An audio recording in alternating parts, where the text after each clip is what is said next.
Hello, dreamers, and welcome to Haunted Sleep. Just a small heads up, there are a few ads during the first 10 minutes. After that, the experience is completely ad-free. These stories are created with care, and I hope you'll give them a chance. There's something special here that's hard to find elsewhere. If you enjoy the atmosphere, a like or a subscribe means more than you know, but only if you genuinely want to. Before we begin, tell us where you're listening from and what time it is for you. It's always comforting to see how connected we all are across the world. Now settle in, and let's begin our night together.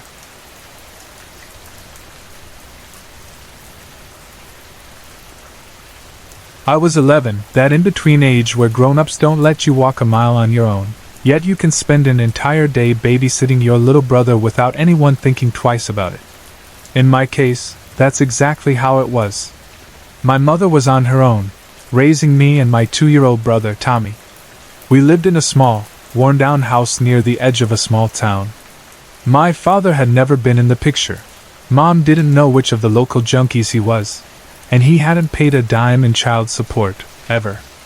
Mom got by on meager paychecks, hustling through various odd jobs until she finally landed a more regular position as a nurse's aide at the local nursing home. She left early every morning, so I was in charge of Tommy, doing what needed doing around the house, cooking a little, watching TV with him, cleaning up if we made messes.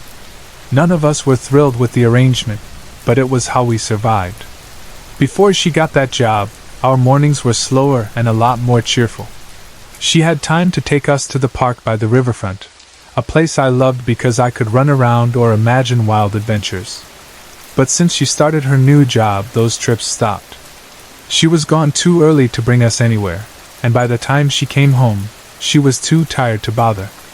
It didn't help that the weather always seemed wrong on her days off: gray clouds, drizzling rain, or a real downpour that turned the park's flood zone into a soggy mess.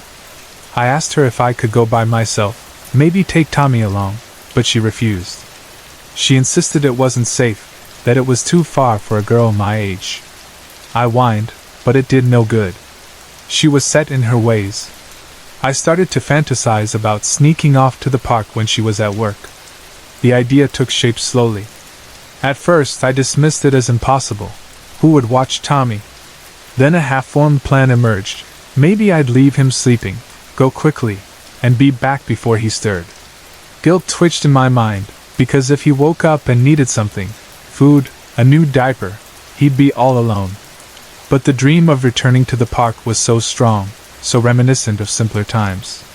So I told myself I'd do it quickly, no more than 30 or 40 minutes away, just enough time to breathe that river air and stretch my legs on the swings. One night, I set my alarm clock for 20 minutes after my mother left in the morning. She typically locked the house behind her, but I had a plan for that too. I carefully laid out clothes, a jacket, my old sneakers, plus a hat and sunglasses. I had this notion that if anyone we knew passed by in their car, they wouldn't recognize me from a distance if I wore a disguise. I felt almost silly, but I was determined. Right before bed, I crept around, making sure I could slip out unnoticed. That morning, the alarm went off as planned. I got up softly, checking that Tommy was still asleep in his toddler bed. My heart pounded with excitement and guilt as I tiptoed across the worn linoleum floor. I put a couple of pillows under my blanket to mimic my shape in case Mom came back. I told myself she never did, but anxiety gnawed at me anyway. Next, I grabbed a bottle of water and a pack of Pop-Tarts from the cupboard, figuring I might get hungry. Then, carefully, I flipped the deadbolt, turned the knob, and slipped onto the porch. A rush of cool morning air hit my face. The sky was still a pale gray, dawn not fully broken. My mother's car was long gone, so no one was around to see me. I felt a rush of freedom, tempered by that tingle of fear at doing something I wasn't supposed to. It was about a mile to the park, a straight shot along a rough sidewalk that paralleled the main road. The houses along the way varied from small, well-kept places to a few that looked abandoned, with chipped paint and boarded-up windows. Initially, my mind buzzed with the thrill of my disobedience. I pictured the park's tall swings, the worn-down slides, the big oak tree by the river's edge. But half a mile in, I noticed the wind shifting and dark clouds rolling in. The drizzle started as a light patter, soon building into a cold rain. The asphalt glistened beneath my sneakers, and puddles began forming in the dips of the sidewalk. A chill sank into me. My jacket could only handle so much water. I unwrapped my Pop-Tarts and munched on them, hoping to keep my spirits up. The distance didn't bother me, but the rising rain did, especially since I worried about how I'd explain coming home soaked to the bone. Reluctantly, I paused. The park was still some distance away. The water droplets were turning heavier, tapping on my hat. A small voice in my head said, "Turn back. You can try another day." So I did. I spun around and started walking home.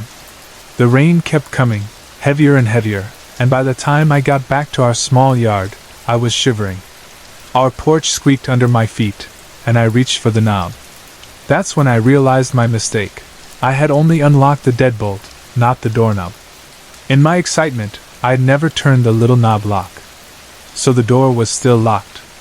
Part of me wanted to knock, but that would be pointless. My mother was gone, and Tommy was too young to open the door. I tried to peer through the window, but it was shut tight, and Mom always insisted on locking them. I stood there in the rain, cursing my foolishness. The rational side said, "Wait here until your mother returns."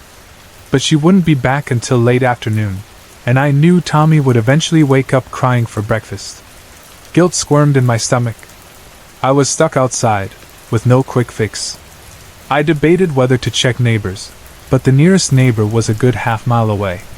Instead, in a moment of frustration, I decided I might as well finish what I started. The park was the only place I wanted to be, so I marched off again. By the time I reached the park, the sky was a grim, moody gray. Water dripped from my hat and chin, but there it was, the row of swings, the old seesaw, the battered slide set, and beyond them, the wide, swirling river. Thanks to the rain, it was already cresting higher than usual.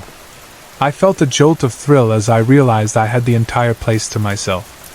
It was deserted, probably because all the other kids were either still in bed or in school, or sensible enough not to come out in the pouring rain. For a moment, I savored the feeling of standing alone in my own private wonderland. The soaked clothes clung to my body, giving me a bizarre sense of weightlessness. My imagination kicked in. Suddenly, a random stick on the ground became a cutlass, and I was a swashbuckling pirate. The playground equipment transformed into a series of ships battling on high seas. Each tower or platform was a deck I had to storm. Each wooden beam or metal bar was a rigging to climb. The pouring rain became the ocean spray. I felt giddy, almost forgetting my brother, my locked house, and the cold. I hopped from ship to ship, shouting commands at imaginary crew members, brandishing my stick sword. The swirling river in the distance hammered home the illusion that a raging sea was just beyond the planks. Emboldened by the fantasy, I declared a final showdown with some imaginary captain. In my mind, he wore a black coat and brandished a curved blade, so I swung my stick valiantly. I hopped onto the tallest platform, the SS Gladiator, plunging my sword into the floor. Then I slid down the biggest slide, imagining I was diving off the ship into the ocean below. That's when a real sound startled me, a loud splash, followed by 3 smaller splashes, echoing beneath the slide. My daydream broke. I realized I was just an 11-year-old boy, drenched on a playground. Confused, I looked around, seeing no one. My heartbeat quickened. Did I imagine those splashes? Or was someone else here? I stepped cautiously around the edge of the slide, leaning down to peer beneath its metal frame. The wood chips were soaked and mashed, but nothing else was visible. My fear spiked, though. Maybe the water had lapped up from the rising river? Or a stray dog had run by. I tried to calm myself, reminding myself I was alone. Nonetheless, my heart pounded fiercely. Part of me wanted to flee, but the lingering desire to enjoy the rain before heading home made me stay. I told myself it was just an echo or my imagination.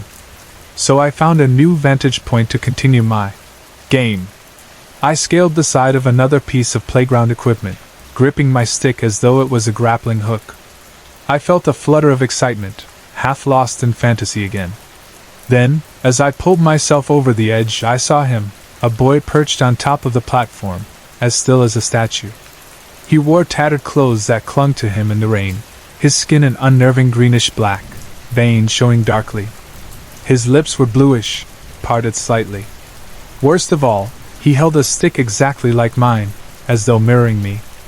I froze in shock, staring into his eyes, except I couldn't make out the color of his eyes, just dark hollows that seemed to swallow the rainy light. Time lurched. A silent scream formed in my throat, then burst out as a panicked cry. Fear hammered my body, and I jerked back, stumbling off the platform. I fell into the sodden wood chips, twisting away from the figure. Without looking back, I scrambled to my feet and sprinted away, the muddy water splashing around my ankles. My jacket flapped with each step, and the rain pelted me as I rushed toward the nearest sidewalk. When I finally dared to glance over my shoulder from the edge of the park, I saw him. He was still standing there, up on that platform, and he raised one arm as though waving. The sight nearly made me double over with terror. I turned again, pushing my legs to run faster than I thought possible. Eventually, I made it back to the road. My chest burned, my breath ragged. The rain hammered on, and I felt exhaustion creeping in. But fear kept me moving, spurring me all the way home, my mind spinning with what I'd seen. By the time I reached our house, I was trembling, soaked to the bone, hugging myself for warmth. Tommy's cries echoed through the walls. He'd woken up alone, hungry or scared. My mother wasn't home yet, of course. I didn't want to break a window or do something that'd tip her off, so I huddled on the porch, tears mixing with the rain, until at last, in the late afternoon, she drove up. The moment she got out of the car, she saw me, drenched and pale with fright. She rushed over, frantically asking what happened. I babbled about the door being locked, about going to the park in secret. Furious, she gave me the scolding of a lifetime right there on the porch, a few swats to my backside that stung more from my raw nerves than actual pain. But when she asked me to explain more, to tell her why I was so scared, I haltingly described the boy in the park. I half expected her to think I was lying. Instead, her face changed. She seemed unsettled. Then, quietly, she told me a story.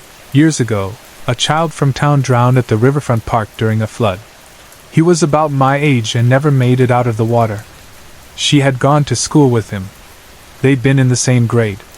Her words sank in, making me shiver anew. It was as though I'd glimpsed the wandering spirit of that lost boy, still clinging to the place where he died. My mother let me inside, told me to go and change out of my wet clothes, then we tended to Tommy. She never grounded me for that day. She must have sensed that I'd been punished enough by the fright. Or maybe she was too rattled herself, recalling the old tragedy. Though I'm older now, a lot older than I was, I still think about that boy's face whenever the sky grows dark with rain and I'm near a park or a body of water. I wonder if I truly encountered his spirit, or if stress and guilt conjured up something in my mind. But I can't shake the memory of that greenish-black skin, the parted lips, and how he raised his hand in a silent, almost lonely gesture. If it was a ghost, perhaps he just wanted someone to notice him, to remember. Or maybe he was just as startled by me as I was by him. Either way, I've never gone back to that park alone. I learned that some fantasies, while they might make for a thrilling daydream, can lead you to corners of reality you're not prepared to handle. And I guess that's how I'll always remember that day, as a moment when childhood bravado met something far beyond my understanding.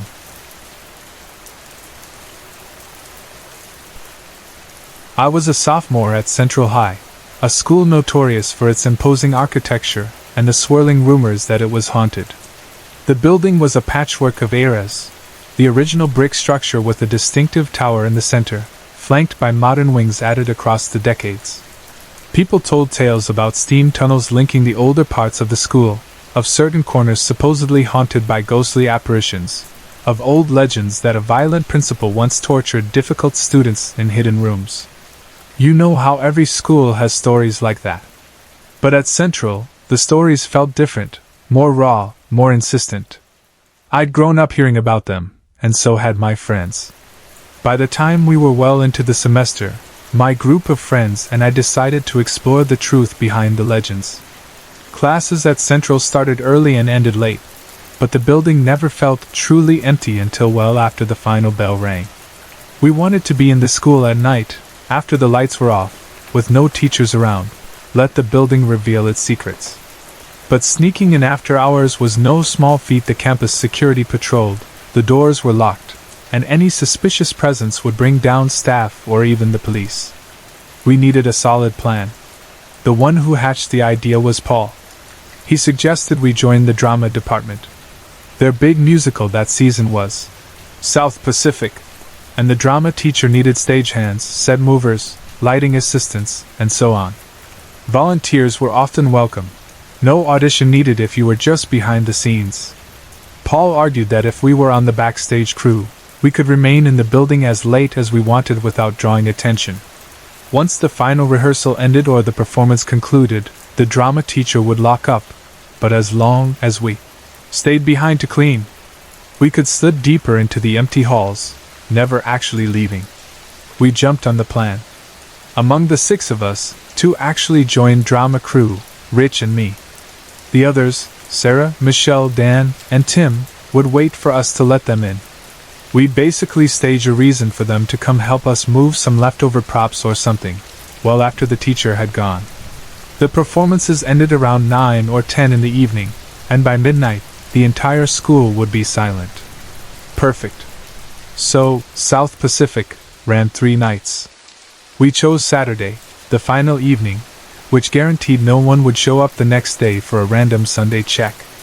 All our parents thought we were busy with stage duties, so no one expected us home until midnight or so.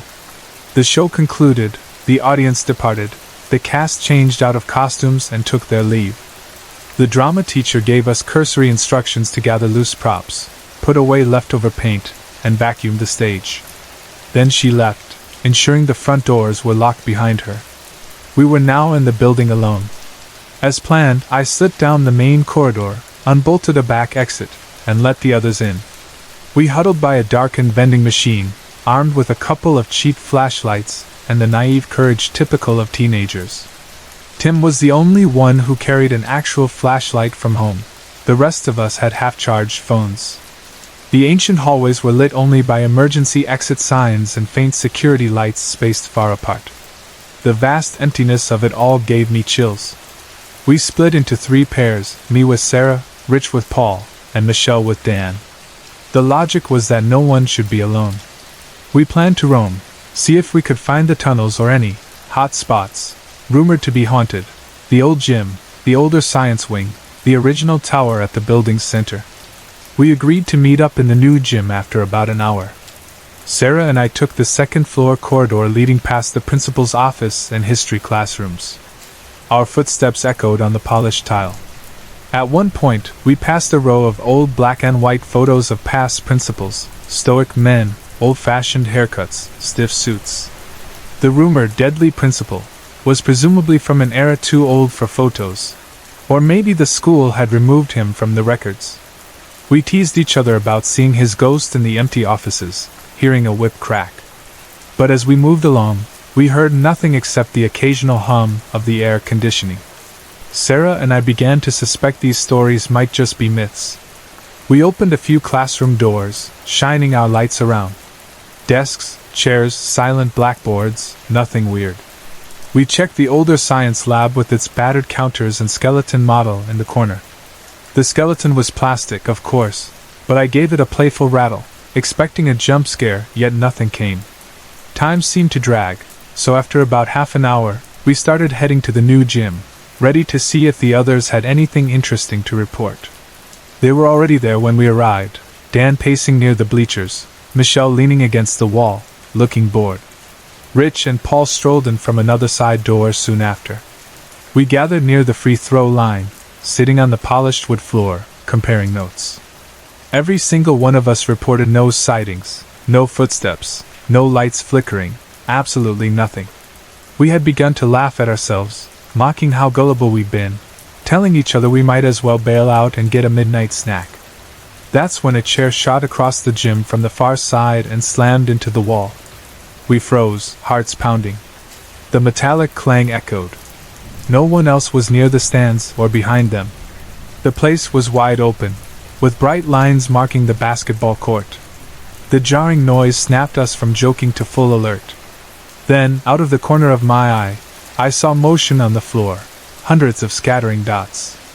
Flashlights turned, revealing a mass of cockroaches rushing across the polished wood. Most of us had occasionally seen a random roach in the school halls, but never this many.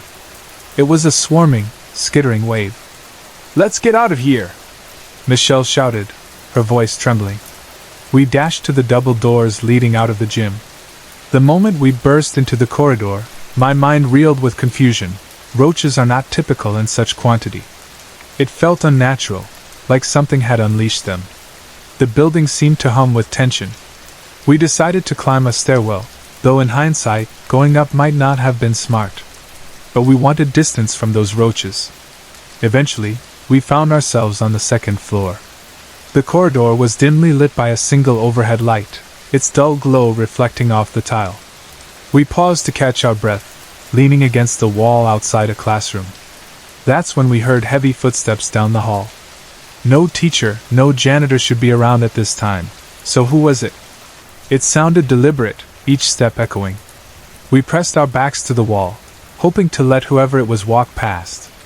The plodding grew louder, more resonant. A wave of dread settled over us. "Oh, fuck this," Rich muttered, and he and Paul scurried into the nearest classroom, Sarah right behind them. The door slammed shut behind them. The footsteps abruptly stopped, as though responding to the sound of the door. For a few seconds we heard nothing. Then, screams exploded from behind the door. Rich's, Paul's, Sarah's voices all overlapping in terrified cries. Something banged against the walls, loud and repetitive. Dan lunged for the doorknob, twisting, but it felt stuck. The shrieks continued, along with heavy thuds that rattled the door. Fear hammered in my chest. Finally, after what felt like an eternity, the knob gave way. We yanked it open. Inside, the scene was chaos. Desks and chairs lay overturned, some jammed against the walls with enough force that I couldn't imagine how they got there. Sarah was crouched in a corner, her face streaked with tears, whimpering, a puddle of urine by her feet. Paul and Rich hovered near the window, but Rich staggered toward it as though wanting to throw himself out. "Get him!" I shouted at Dan, and Dan grabbed Rich's arms. Rich struggled, eyes wide and frantic. "Let me go!" he shrieked. "I have to jump! Let me die!" The rest of us pulled together. "We're leaving," I yelled, trying to maintain a calm tone. "We're done here." Michelle helped Sarah stand. The poor girl could hardly walk, still trembling. We half-dragged her. Dan wrestled with Rich, who was raving about darkness, about seeing something horrendous. We ushered them out into the hall, hearts racing, expecting more footsteps or roaches. The instant we emerged, every classroom door along the hallway slammed shut in unison, bang, bang, bang. Then, as if a monstrous force toyed with us, they all swung open again and slammed once more. The repeated clatter was deafening. Sarah buried her face in Michelle's shoulder, moaning in terror. Dan cursed, pulling Rich along with him, and Paul sputtered, "I can't do this anymore!" So we fled down the stairs. The roaches we'd left behind in the gym had scattered. Our only thought was to find the nearest exit door. We found one, a big steel door with a crash bar. Pushing on it, the door refused to budge at first, like the building itself wanted to trap us. "Push harder!" Michelle shouted, and together we slammed into it. Eventually it gave way, letting in the cold night air. We stumbled out into the parking lot, our breath clouding in the chilly air. The door swung shut behind us with a final clang. We didn't bother to see if it locked. We just wanted to get away. In the lot, we had come in separate cars. Michelle and Paul hoisted Sarah into one vehicle, Dan assisted Rich into another. I dashed to my own car. My hands shook as I fumbled for the keys, glancing back at the silhouette of Central High. A single light glowed in the tower. I froze. Something stood at that window, a figure unmistakably human, or so it seemed. It stared down at us from the gloom, unmoving. My chest tightened with the realization the building's old legends might be truer than we ever believed. That Sunday, none of us could bear to return to the school. We spent the day messaging each other, half in denial, half in shock. But come Monday morning, class was mandatory. We had to walk the same halls in daylight, greet teachers, pretend nothing unusual had happened. Yet deep down, we all knew something roamed those corridors at night. Something that could fling chairs, summon roaches, manipulate doors, drive people to the brink of madness. The next day, I heard a rumor that the janitor found a scattering of desks and chairs in disarray near the second-floor classroom, and nobody knew how it happened. He chalked it up to teenage pranksters. We said nothing. Ever since then, I've carried the knowledge that the ghost stories about Central High might not be just stories. It's one thing to laugh at legends about a sadistic principal from an era long gone, or to talk about steam tunnels rumored to be haunted by hangings. It's another to see with your own eyes how the building can come alive with malevolence. The memory of how that figure must have watched us leave from the top tower window still sends chills through me. We'd awakened something, or it found us, and it let us know that these old, familiar halls could turn hostile in a heartbeat. In the weeks that followed, we tried to focus on finishing the school year, ignoring the creeping sense that somewhere behind the fresh paint and modern expansions lurked the ancient structure that had seen countless generations of students, teachers, administrators, and possibly darker fates. We still had to go to English, math, history, and so on. We passed each other in the halls, sometimes exchanging quick glances of unease. Sarah refused to talk about that night, her eyes often downcast. Rich avoided the second floor entirely, taking a longer route to classes if it meant staying away from that corridor. Dan, Michelle, and Paul stuck close together, never letting each other roam alone after practice or clubs. I suspect the teachers thought we were simply bonding as a group of friends, but we knew better. By the end of the semester, we parted ways for summer. Some were moving, some had jobs lined up, but that night remained burned into our memories. We never staged another infiltration at Central, never tried to test the supernatural waters again. The building's expansions might continue, new wings might open, but the original structure's secrets remain. Sometimes, hearing a rumor about the school conjures that image of a solitary figure in the tower, watching, maybe waiting for the next foolish group of teenagers to challenge the ghosts of Central High.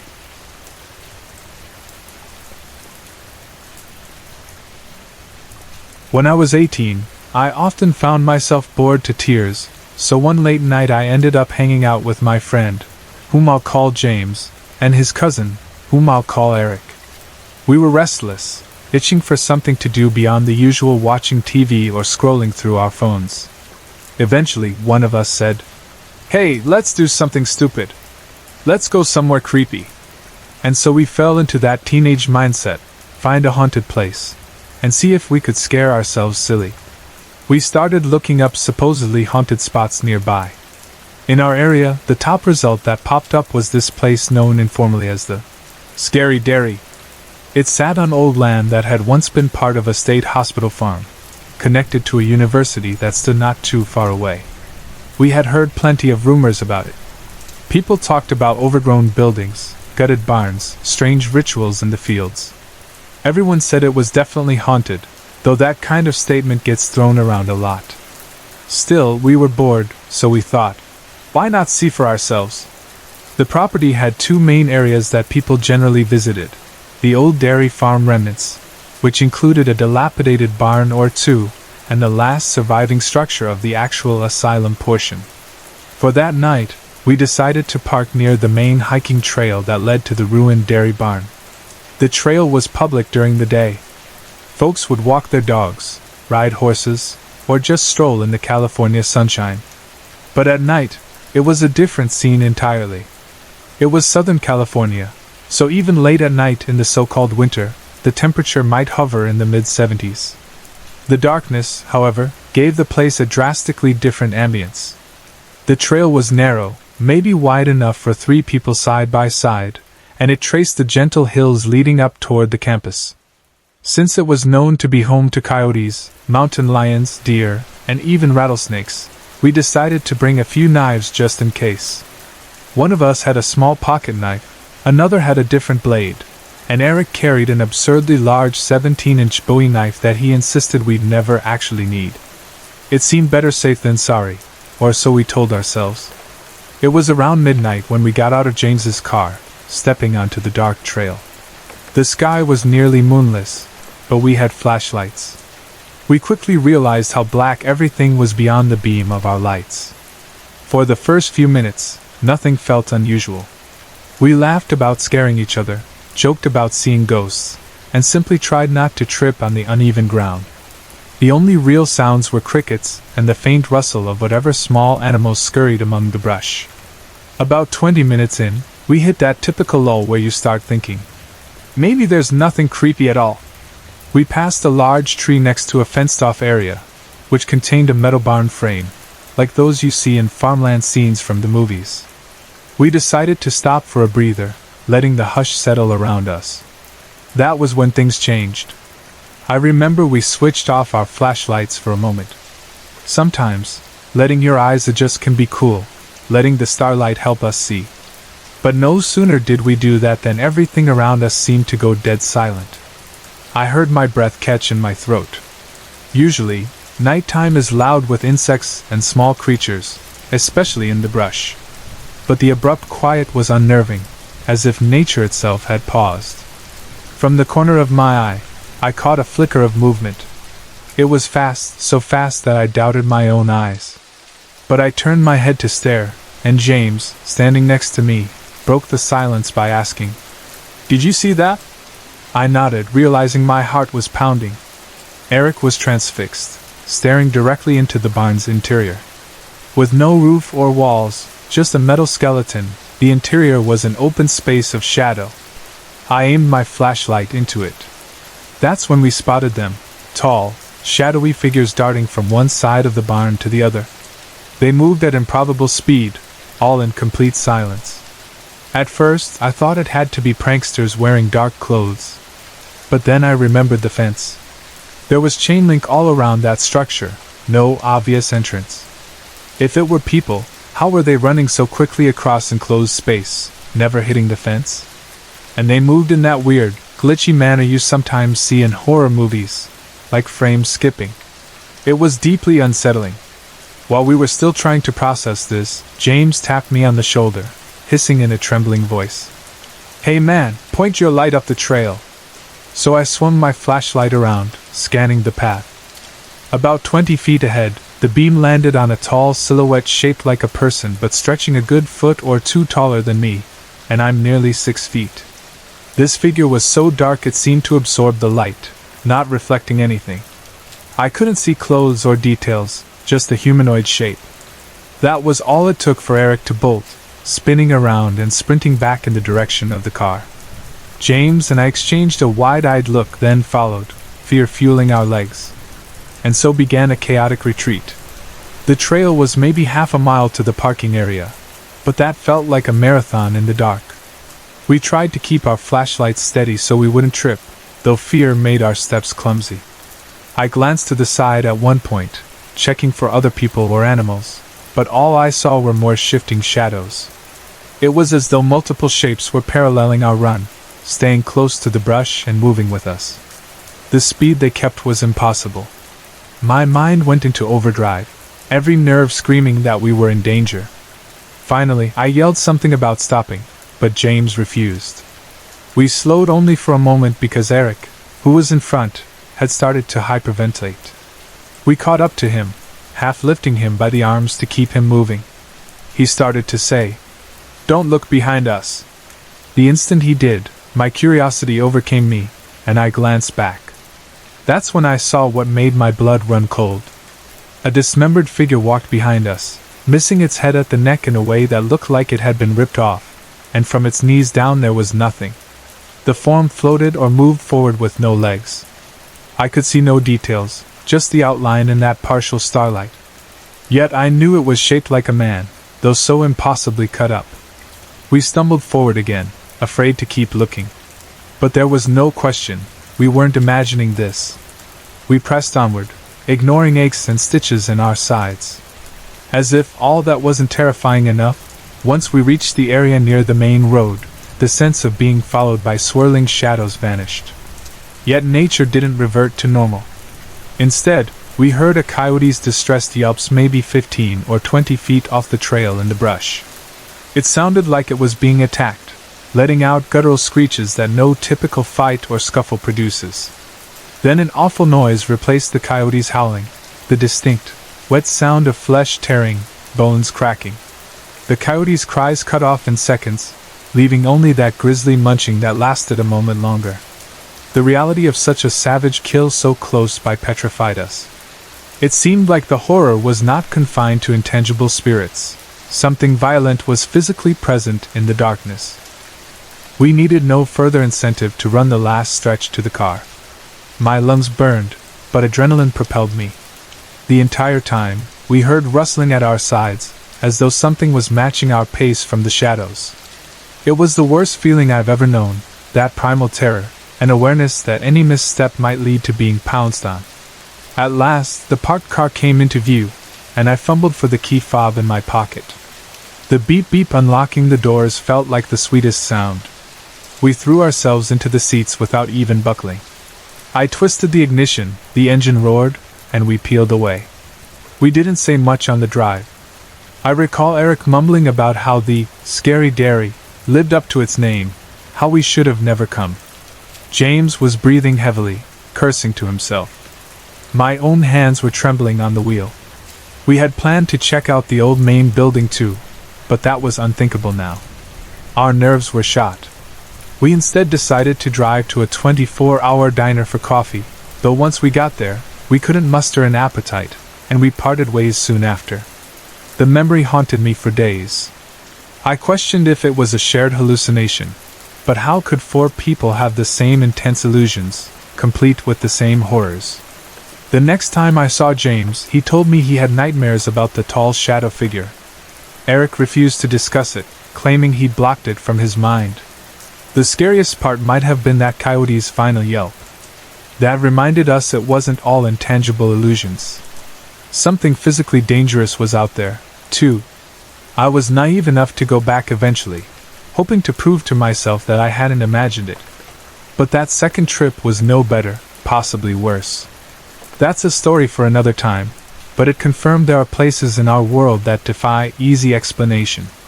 I'm 23 now, no longer the reckless 18-year-old, but I carry the knowledge that not everything can be neatly categorized or rationalized. The events at the scary dairy, those shape-shifting shadows, the legless phantom, the coyote's savage end, stand as a reminder that some corners of reality are darker and more inexplicable than we'd like to believe. Even if you're not seeking them, they can find you, lurking in the quiet nighttime edges of an abandoned barn or trailing you along a lonely trail. Sometimes you're lucky to leave with only a story.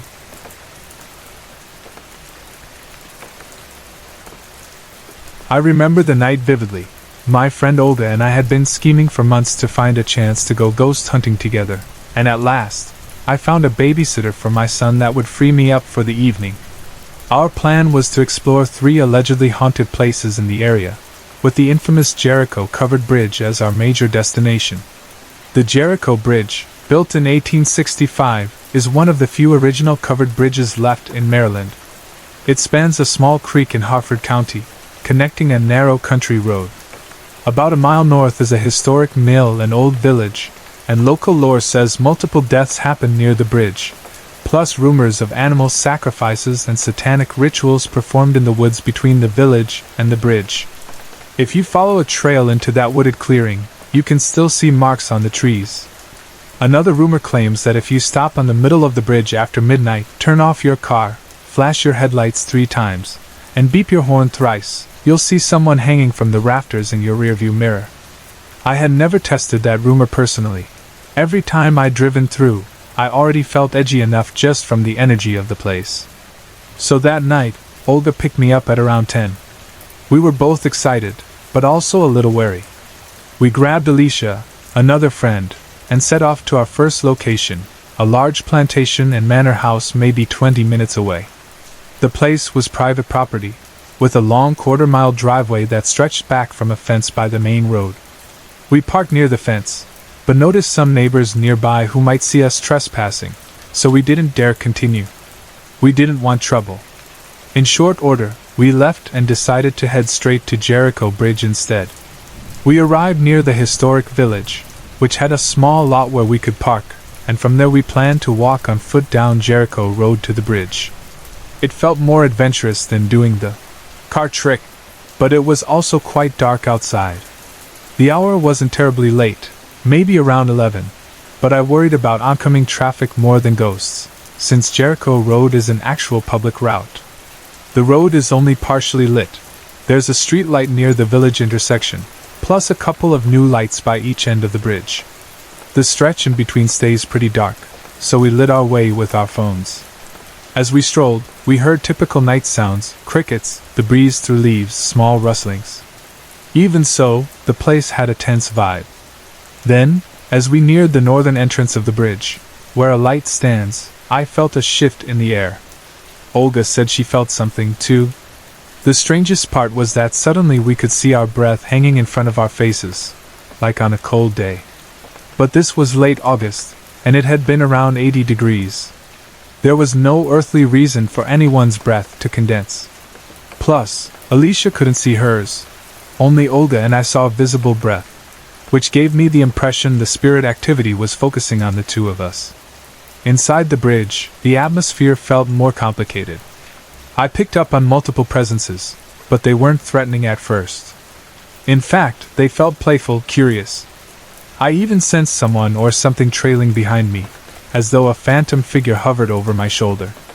I got all the way to the middle of the bridge, and abruptly, the energy shifted from mild to menacing, like a jolt of warning in my mind. I heard an internal message. You need to go, and you need to go now. I tried to ignore it for a second, but the feeling only intensified.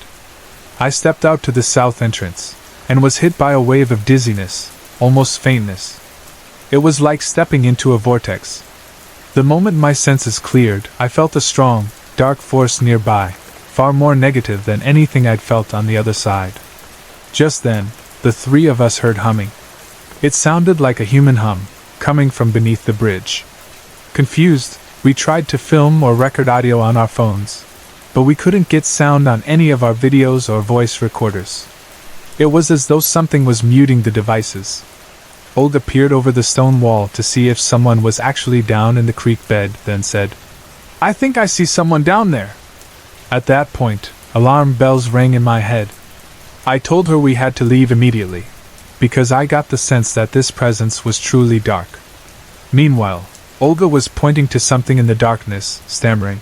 "Do you see that?" I said. "No, but I can feel it." We all started running back along the road to the car. We'd barely gotten past the small trail leading into the woods when a whisper, childlike but undeniably sinister, spoke. "Come with me!" All three of us froze in our tracks, eyes wide. Olga asked, "You heard that?" We all said yes. We tried not to panic, but our pace quickened. Then Olga, in front of me, gasped in pain. She bent down, pulling up the leg of her leggings to reveal 3 fresh, bloody scratches on the back of her ankle. I moved to help her, but at that moment, her key fob, attached to her lanyard by a new climbing carabiner, just flew off and landed about 6 feet away. We had no time to question how that was possible. We scooped it up and sprinted to the car, noticing that the entire walk back, Olga and I still saw our breath in puffs of fog, while Alicia remained unaffected. It was as though the cold presence had followed us right up to the door, only letting go once we got inside and started the engine. Despite the initial plan to hit 3 places, we were so shaken that by the time we arrived at the final destination, a historic mansion, we couldn't focus. We circled the mansion's perimeter once, half-heartedly looked around, then left. We were done for the night. A few days later, I shared the story with a client of mine, who also had an interest in paranormal phenomena. She told me that back in the 80s or 90s, There had supposedly been a coven of witches who performed a ritual at Jericho Bridge to keep some malevolent entity contained. They'd carved or drawn symbols on the floorboards and near the entrances. However, in 2015, the bridge was refurbished, and those old pieces of wood bearing protective markings were replaced, freeing whatever was trapped. It was a chilling explanation that fit too neatly with our unnerving encounter. Months later, on Memorial Day the following year, my fiancé, then my boyfriend, and I visited a park near that same historic village for a daytime picnic. The place had a few trails, one of which led from the old mill all the way to Jericho Bridge, winding through scenic woods along the creek. Since it was broad daylight, I thought we'd be safe to explore. We started hiking, the weather bright and the trail peaceful at first. But maybe 15 minutes in, a heavy sense of dread overcame me. My chest tightened, and my nerves stood on edge. The fiancé noticed my discomfort and asked if I was okay. I said we needed to turn around. I just knew going forward would be a mistake. We never even saw the bridge from that trail. We left, my heart pounding, certain that the same dark energy that attacked us at night lingered there, even in daylight. To this day, whenever I think about Jericho-covered bridge, I recall that wave of sickness, the childlike whisper in the woods, and the black mass that seemed to radiate malevolence. Even more, I remember Olga crying out in pain, discovering those 3 scratches, and seeing her key fob fling itself off her lanyard. It was enough to convince me that the place holds more than just local ghost stories. There's something truly dangerous at Jericho Bridge. If the witch's protective spell was undone by the bridge's renovations, it's likely free to roam that area now, lurking in the shadows. I haven't gone back at night since. Even thinking about it stirs up a mild panic, the memory of that sour feeling that told me, "Go now." Some skeptics might say we had overactive imaginations, but you can't explain the key fob flying off, or how we all heard the same disembodied voice, or why Olga got scratched with no rational cause. When it comes to ghostly legends, I usually try to keep an open mind but remain cautious. With Jericho Bridge, though, I'm fully convinced there's a presence, and not a friendly one, waiting after dark for unwary explorers who might be enticed by the local legends. For me, that knowledge is enough. I won't tempt fate by returning, because sometimes these stories are more than just rumors.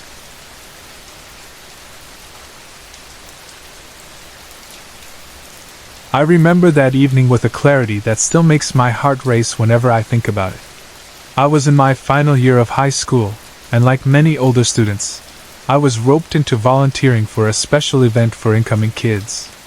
Every year, the school organized these fun activities to help newcomers get to know one another and ease the tension of a brand new environment. It was the sort of event that ran well into the evening, with games and laughter filling the hallways. By the time everything wrapped up, the younger students were ushered into the gym with their sleeping bags to settle down for the night. Us volunteers, however, had a different job, cleaning up the mess left behind across the sprawling campus. Our school was bigger than what you might imagine for a smallish community. 2 large buildings formed the main part of the campus, each with multiple floors, and a covered bridge connected them. The interior had long corridors with rows of lockers and windows overlooking courtyards or lawns. It was a place that felt alive during the day, always bustling with students scurrying from one class to another, cramming textbooks into bags, or chatting about trivial dramas. But that night, most rooms stood silent, the overhead lights switched off in many sections. The building took on an eerie calm when stripped of the usual daytime chaos. In the back of my mind, I was aware that being at school so late was unsettling.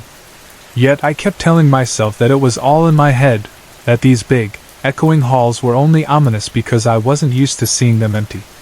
I had left my phone in a classroom where we volunteers had kept our belongings, so I couldn't rely on the flashlight feature if I needed it. This was a bit of a problem because the corridors were long, and each section of lights had to be turned on or off with a switch placed at intervals along the walls. The plan, we decided, was to split up and tackle the leftover mess scattered around different corners of the campus. Some volunteers headed toward the cafeteria, others to the assembly hall, some to random classrooms, and I ended up assigned to the chapel area. The presence of a chapel might seem unusual, but our school had a bit of a tradition. Although not everyone was religious, the space was there for quiet reflection, occasional events, and whatnot. Usually, it felt like any other room: carpeted floors, rows of chairs, and a small altar. The difference that night was that everything was dark and hushed. I trudged alone down a hallway leading to the chapel, turning lights on as I went. Behind me, each corridor I'd come from slipped back into darkness as I progressed, because we were expected to turn lights off once we were done. My steps echoed in the silence. With each flick of a switch, a row of bulbs fizzled out behind me, leaving that stretch of hallway black. Inside, my imagination started acting up. It was the kind of sensation you get when your back is turned, and you're sure something is creeping behind you. I tried to ignore it, focusing on the practical tasks: pick up leftover items, fold and stack any chairs, check for dropped bits of paper from the day's activities. But the looming hush pressed in on me. I missed the usual scene of people scurrying around, music playing over speakers, or even the sound of some teacher lecturing a straggling student to hurry along. At last, I reached the door to the chapel. Because it was built in a slightly older style, with wooden doors and stained glass windows, it had an old-fashioned vibe that could be charming during the day but felt unnerving under flickering evening lights. I tried the handle and let myself in. To my dismay, the place was pitch black, and I had no idea where the light switch was. The only reason I could see anything at all was the faint glow from the hallway behind me. I realized I'd be stumbling around if I stepped too far inside. Luckily, as soon as I scanned the floor near the doorway, I saw some items that we volunteers had left there earlier, probably props or materials for a game. I bent down, gathered them in my arms, and decided there was no point lingering if I didn't have a flashlight. I'd intended to do a more thorough job, but in that moment, I felt the weight of the dark space pressing on me. The quicker I got out, the better. After scooping up the stuff, I backed out, quietly shutting the chapel door behind me. I drew a breath, relieved that I could still see the lit hallway outside. But as I locked up, an odd sensation prickled at my nerves, something that told me not to get too comfortable. I rationalized it as typical imagination, all those nightmarish scenes in movies featuring deserted school corridors, flickering lights, strange shapes lurking behind corners. Yet a disquiet lingered in my chest. I exhaled, turned away from the chapel, and took a step. Suddenly, the overhead lights in that section died with a silent flick. My head whipped around to see if a colleague might be playing a prank. The corridor behind me was dark, but I could make out that the lights further down, in the distance, were still on. Nothing else moved. A chill danced along my spine. My arms tightened around the bundle of objects I was carrying. This was the moment my sense of calm began to unravel. I told myself not to panic, that maybe someone was toggling switches in another part of the building. The sense of isolation, though, felt heavier now. I forced myself to keep walking. My mission wasn't over. Because each volunteer was tasked with making sure no lights were left on in an area after finishing up, I had to continue turning them off behind me. So I walked forward into the partially lit corridor, heading for the next switch. My footsteps seemed far too loud. Each time my shoe squeaked on the tile floor, my heart thumped faster. Eventually, I reached the next switch, which controlled the lights in the hallway I just traversed. With a flick, those bulbs winked out. Now the darkness behind me felt denser than ever, as though it had a tangible weight, pressing up against my back. I told myself not to look back. If I turned, my mind might conjure illusions, shapes in the shadows that would only intensify my fear. I took another step forward, desperate to maintain composure. Then it happened. I heard a door slam shut in the darkness behind me, a sharp, resonant bang that practically jolted me from head to toe. My stomach flipped. No teacher or volunteer should have been in that hallway. We had all parted ways, and anyway, no doors around here should be opening or shutting with such force. Before I could even fully process the shock, a distinct noise followed, footsteps. Not just any footsteps, these were quick, pounding footfalls echoing through the corridor, closing in my direction. Someone, or something, was running right at me. Fear shot like electricity through my limbs. My instincts flared, and I took off, sprinting forward with my heart hammering. The building's hallway layout forced me to keep a specific path if I wanted to exit the building. I was still obligated, foolishly perhaps, to switch off the lights as I went, an odd sense of duty, or maybe just a reflex hammered into me. So even in flight, I slapped each switch I passed, my breath hitching with nervous laughter. Yes, I was weirdly giggling, as if my brain decided that was the appropriate response to being chased in a dark school corridor. The entire scenario felt surreal, like something out of a half-baked horror script. But it was happening, and I was aware of every second. I refused to glance behind me. Not only was I terrified of whatever might be gaining on me, but I also feared that slowing for even a moment might allow it to catch up. The clatter of footsteps in pursuit reverberated in my ears. Darkness trailed behind me, growing with each switch I shut off. My lungs burned as I forced myself to keep running, navigating corners by memory. Usually, that building's hallways felt endless during regular school days, but that night, they seemed to stretch on forever, each meter of hallway an obstacle to get past. Then, at last, I reached the bridge that connected Building B to Building A. My plan was to head to the classroom where the other volunteers were gathered, which was in Building A. The moment I barreled onto that bridge, the noise behind me stopped as if cut by a knife. No more pounding footsteps, no more sense of anything close. The hush returned, the only sound my own panting. The lights on that enclosed walkway were always left on, so I didn't need to turn anything off. I dared to slow my pace, glancing over my shoulder. That unbroken darkness of the corridor lay still, as if no one had ever been there. My heart hammered, and sweat trickled down my back. I was half expecting a shape to materialize, but it never did. Shoulders tense, I pressed forward and hurried into Building A. My only thought was to find the other volunteers, to confirm no one was pranking me. I followed the corridor to the classroom we had used as our base. There, I found them all. They were sprawled out with their snacks or finishing the night's tasks, chatting about the day. The moment one noticed me, they asked, "Where have you been? We started to worry you got lost." Another pointed out that I looked pale. "Are you okay?" I tried to regain composure, swallowing the lump in my throat. "Hey, was anyone else in Building B just now?" My voice must have shaken because they shot me puzzled looks. One volunteer answered, "No, not at all. Once you left, we realized we were all assigned to different areas. Building B is mostly your territory right now." "Why?" I scanned their faces. No one looked sweaty or out of breath. No one seemed giddy from a successful prank. They were all honestly confused by my question. Then I realized there was no way they could have reached the classroom before me anyway, since the enclosed bridge was the only direct route between the two buildings. If someone had pranked me, they'd still be behind me, forced to cross that same bridge. I would have seen them, or they'd come in later, panting. But everyone was already settled, calm, and obviously had been for a while. I didn't offer many details. "No reason," I mumbled. "Just thought maybe someone else was over there." They kept pressing, but I shrugged it off, not really wanting to admit I'd fled from phantom footsteps. A swirl of relief and confusion filled me. I stayed with them, double-checking if they needed any help. Inside, I couldn't stop replaying the moment the door slammed and the chase started. My mind flicked to all the typical rational answers: a draft causing a door to bang, or some piece of equipment dropping. But the footsteps? That was harder to rationalize. Could it have been my imagination conjuring illusions in a quiet corridor?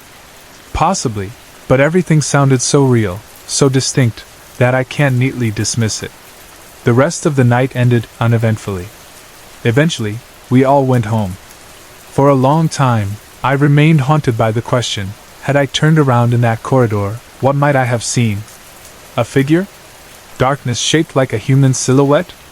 Or nothing at all, while my ears played tricks on me? The memory is vivid, the overhead lights flicking off in sections, the sudden door slam, the pounding footsteps echoing in the hallway, and me racing to flick each switch as I went. Even recalling it makes my chest tighten. After that incident, I vowed never to volunteer to stay late at the school again. When I told a couple of close friends about my story, they tried to guess what caused it. One said maybe a teacher was working late, got spooked themselves, and ran. Another insisted it had to be a prank.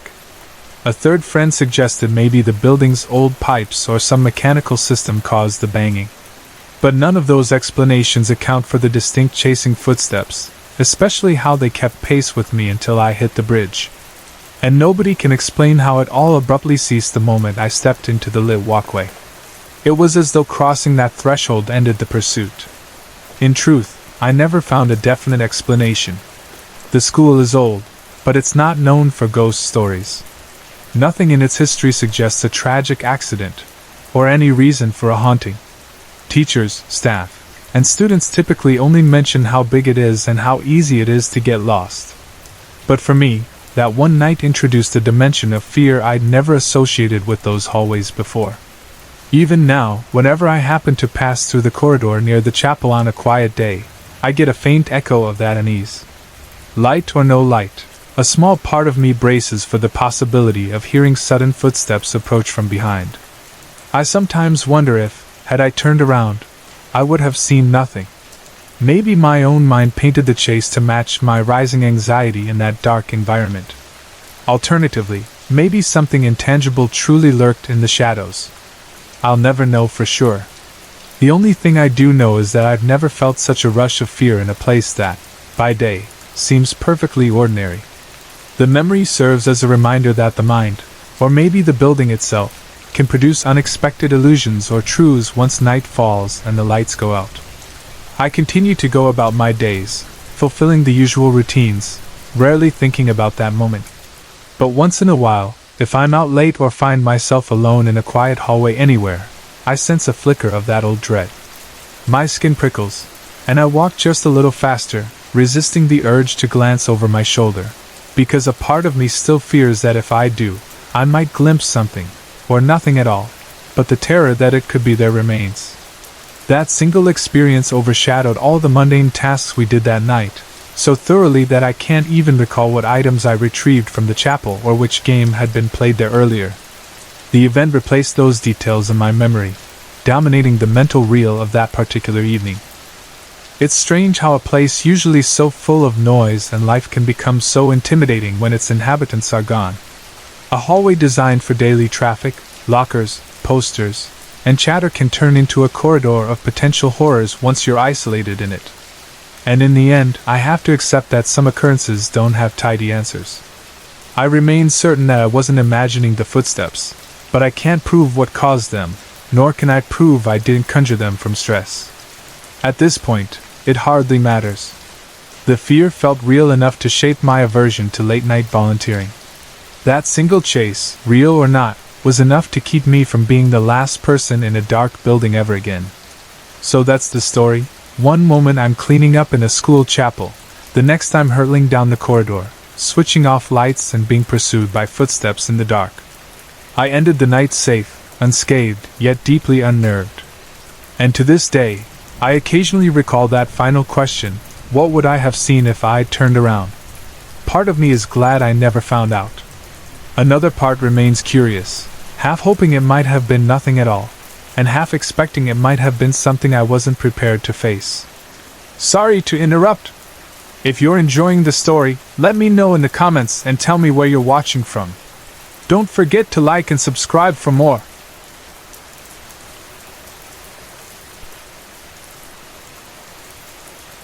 I was about 11 years old when my family moved into a rural area that seemed to be in the early stages of turning into a suburban development. There were horse farms and ranches that had been there for well over a century, but they sat right next to a newly built gated community, with a tall wall running along the boundary line.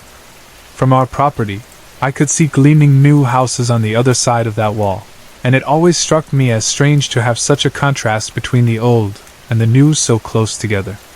I'd sometimes watch the neighbors in their modern two-story homes while across the street, there was a ranch that looked like it belonged in another era.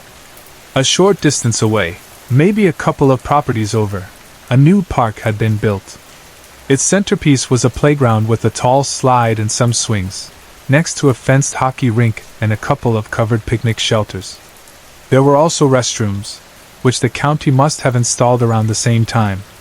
Beyond that, there was a broad grassy field, then a band of woods that marked the park's back boundary. They'd paved a quarter-mile loop of jogging path that curved in and out of the tree line, and you could see folks from the subdivision come out through a gate in their wall to use the park. I spent plenty of afternoons there, running around in the field or exploring the edges of the woods. Even in daylight, though, those woods carried an odd sense of mystery, as though they guarded old secrets from the 1800s. There were stories about how the region had been active during the Seminole Wars, with a few small forts dotted around, but I never gave that much thought until later.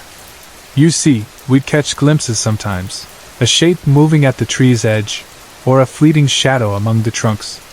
The wind would blow through the branches in the evenings, and I'd feel a heaviness in the air, like the woods wanted me to stay out. It was spooky, but never enough to keep me completely away. Then, everything changed when one of the local boys discovered a grave. He was older than me by a bit, and lived up the same dirt road. One day, he ventured deep into those woods behind the park and found an old barbed wire fence. Being curious, he hopped over it and stumbled upon the crumbled remains of a barn hidden in thick undergrowth. And in a clearing within that ring of trees, he found a gravesite, a marker for a settler who had died in the Seminole Wars era. The poor man had sent his family away for safety while he stayed to fight, and was apparently killed. His comrades also died, so no one was left to record the burial location. It had been lost for over a century until that boy happened upon it. Naturally, this discovery became local news, with a picture of the old tombstone in the newspaper.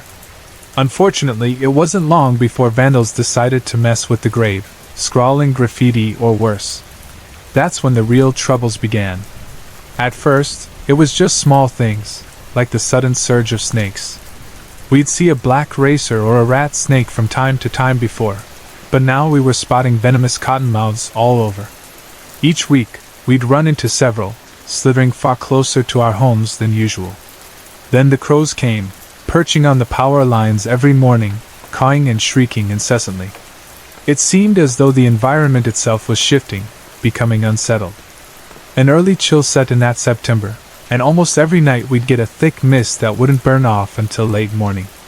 That mist lingered near the woods, draping the tree line in a gauzy white, so you couldn't see more than a few feet in.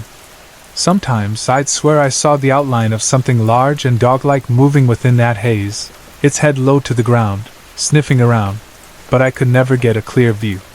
All of it culminated in a sort of oppressive atmosphere. Fewer kids ventured out to the park. Parents, too, felt uneasy, though they wouldn't admit exactly why. My cousins happened to be living with us at that time.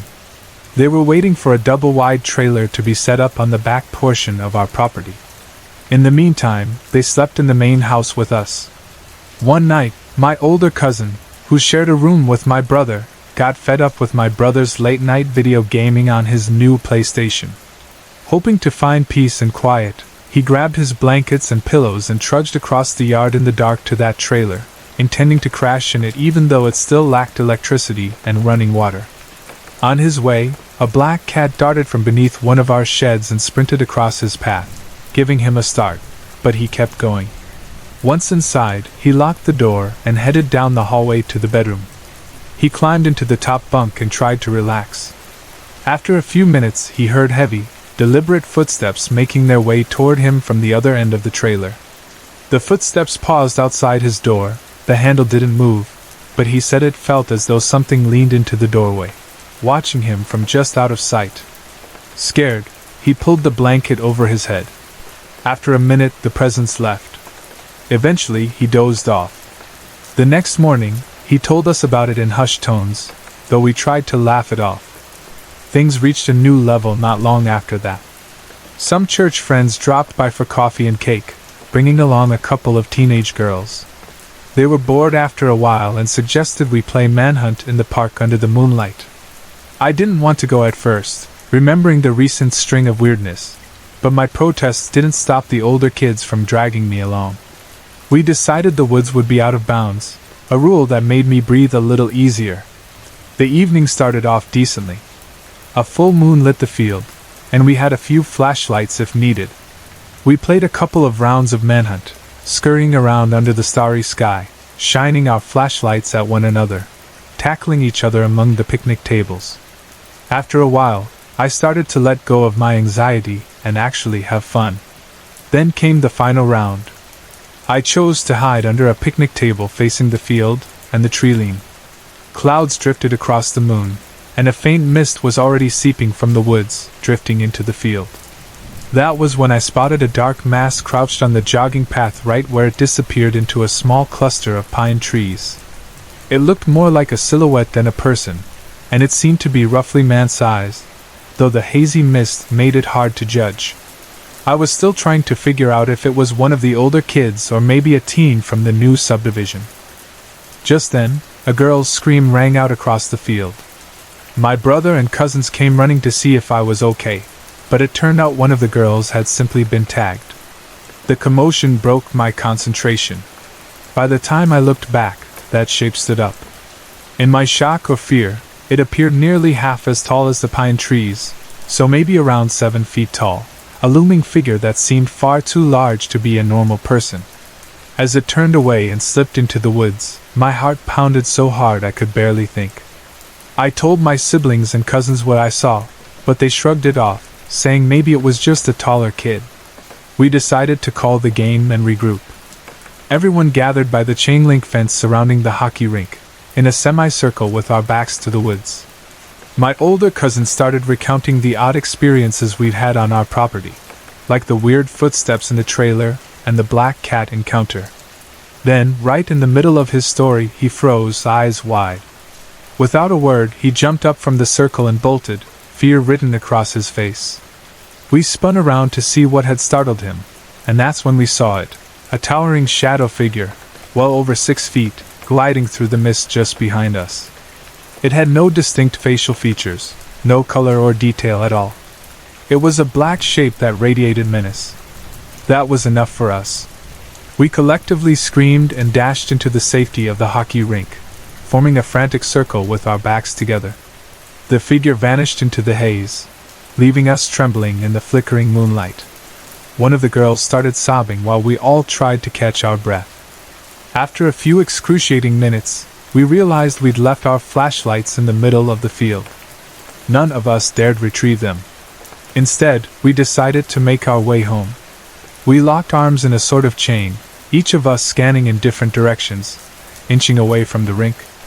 About halfway across the park, nerves got the better of one girl and she broke formation, sprinting down the dirt road. That set us all off, tearing after her, not stopping until we reached our front yard. Panting, we reported to our parents that some towering shadow had approached us in the park. The men, my dad, my uncle, and a friend, suspected it was a mischievous older teen or a prowler messing with us. They grabbed a few flashlights and headed to the park themselves. We waited, huddled in the living room, hearts still pounding. Eventually, they returned with confused expressions. They hadn't seen anybody. Worse, they'd found all 5 flashlights from the field, but each one was inexplicably dead, despite having fresh batteries earlier. That was enough to convince them something was off, though they still tried to reassure us we were probably letting our imaginations run wild. Yet the mismatch between fresh batteries and all flashlights drained was impossible to ignore. A few months later, my family moved to another city. Whatever we had witnessed, it didn't follow us. But the memory of that giant shadow man has stayed with me for over 2 decades, cropping up in occasional nightmares or stories I share around a campfire. I can't say for certain if it was the spirit of the old settler who had been murdered, or maybe a Seminole warrior's restless ghost, or some entirely different phenomenon. All I know is that it wasn't a living, flesh-and-blood person. Its shape and size, plus the menacing aura that made the hair stand on my neck, was something far beyond a typical teenage prankster. Over the years, I've tried to rationalize it in a variety of ways, maybe group hysteria or an elaborate hoax. But the dread I felt, the sudden hush that fell whenever it appeared, and that creeping sense of being watched in the months leading up to it, all convinced me something more was at play. Sometimes, late at night, I recall the park's outlines in the moonlight, the swirling mist, and the faint shape of a figure that seemed half blurred, half real. It crosses my mind that we might have disturbed an ancient site or a spirit when the grave was found and desecrated. The unsettled land responded with sightings, strange animals, and eventually a dark presence that manifested in the park. After all these years, the event remains my most vivid brush with the unknown, a moment that set my pulse racing and forced me to reconsider how much we don't understand about the world around us.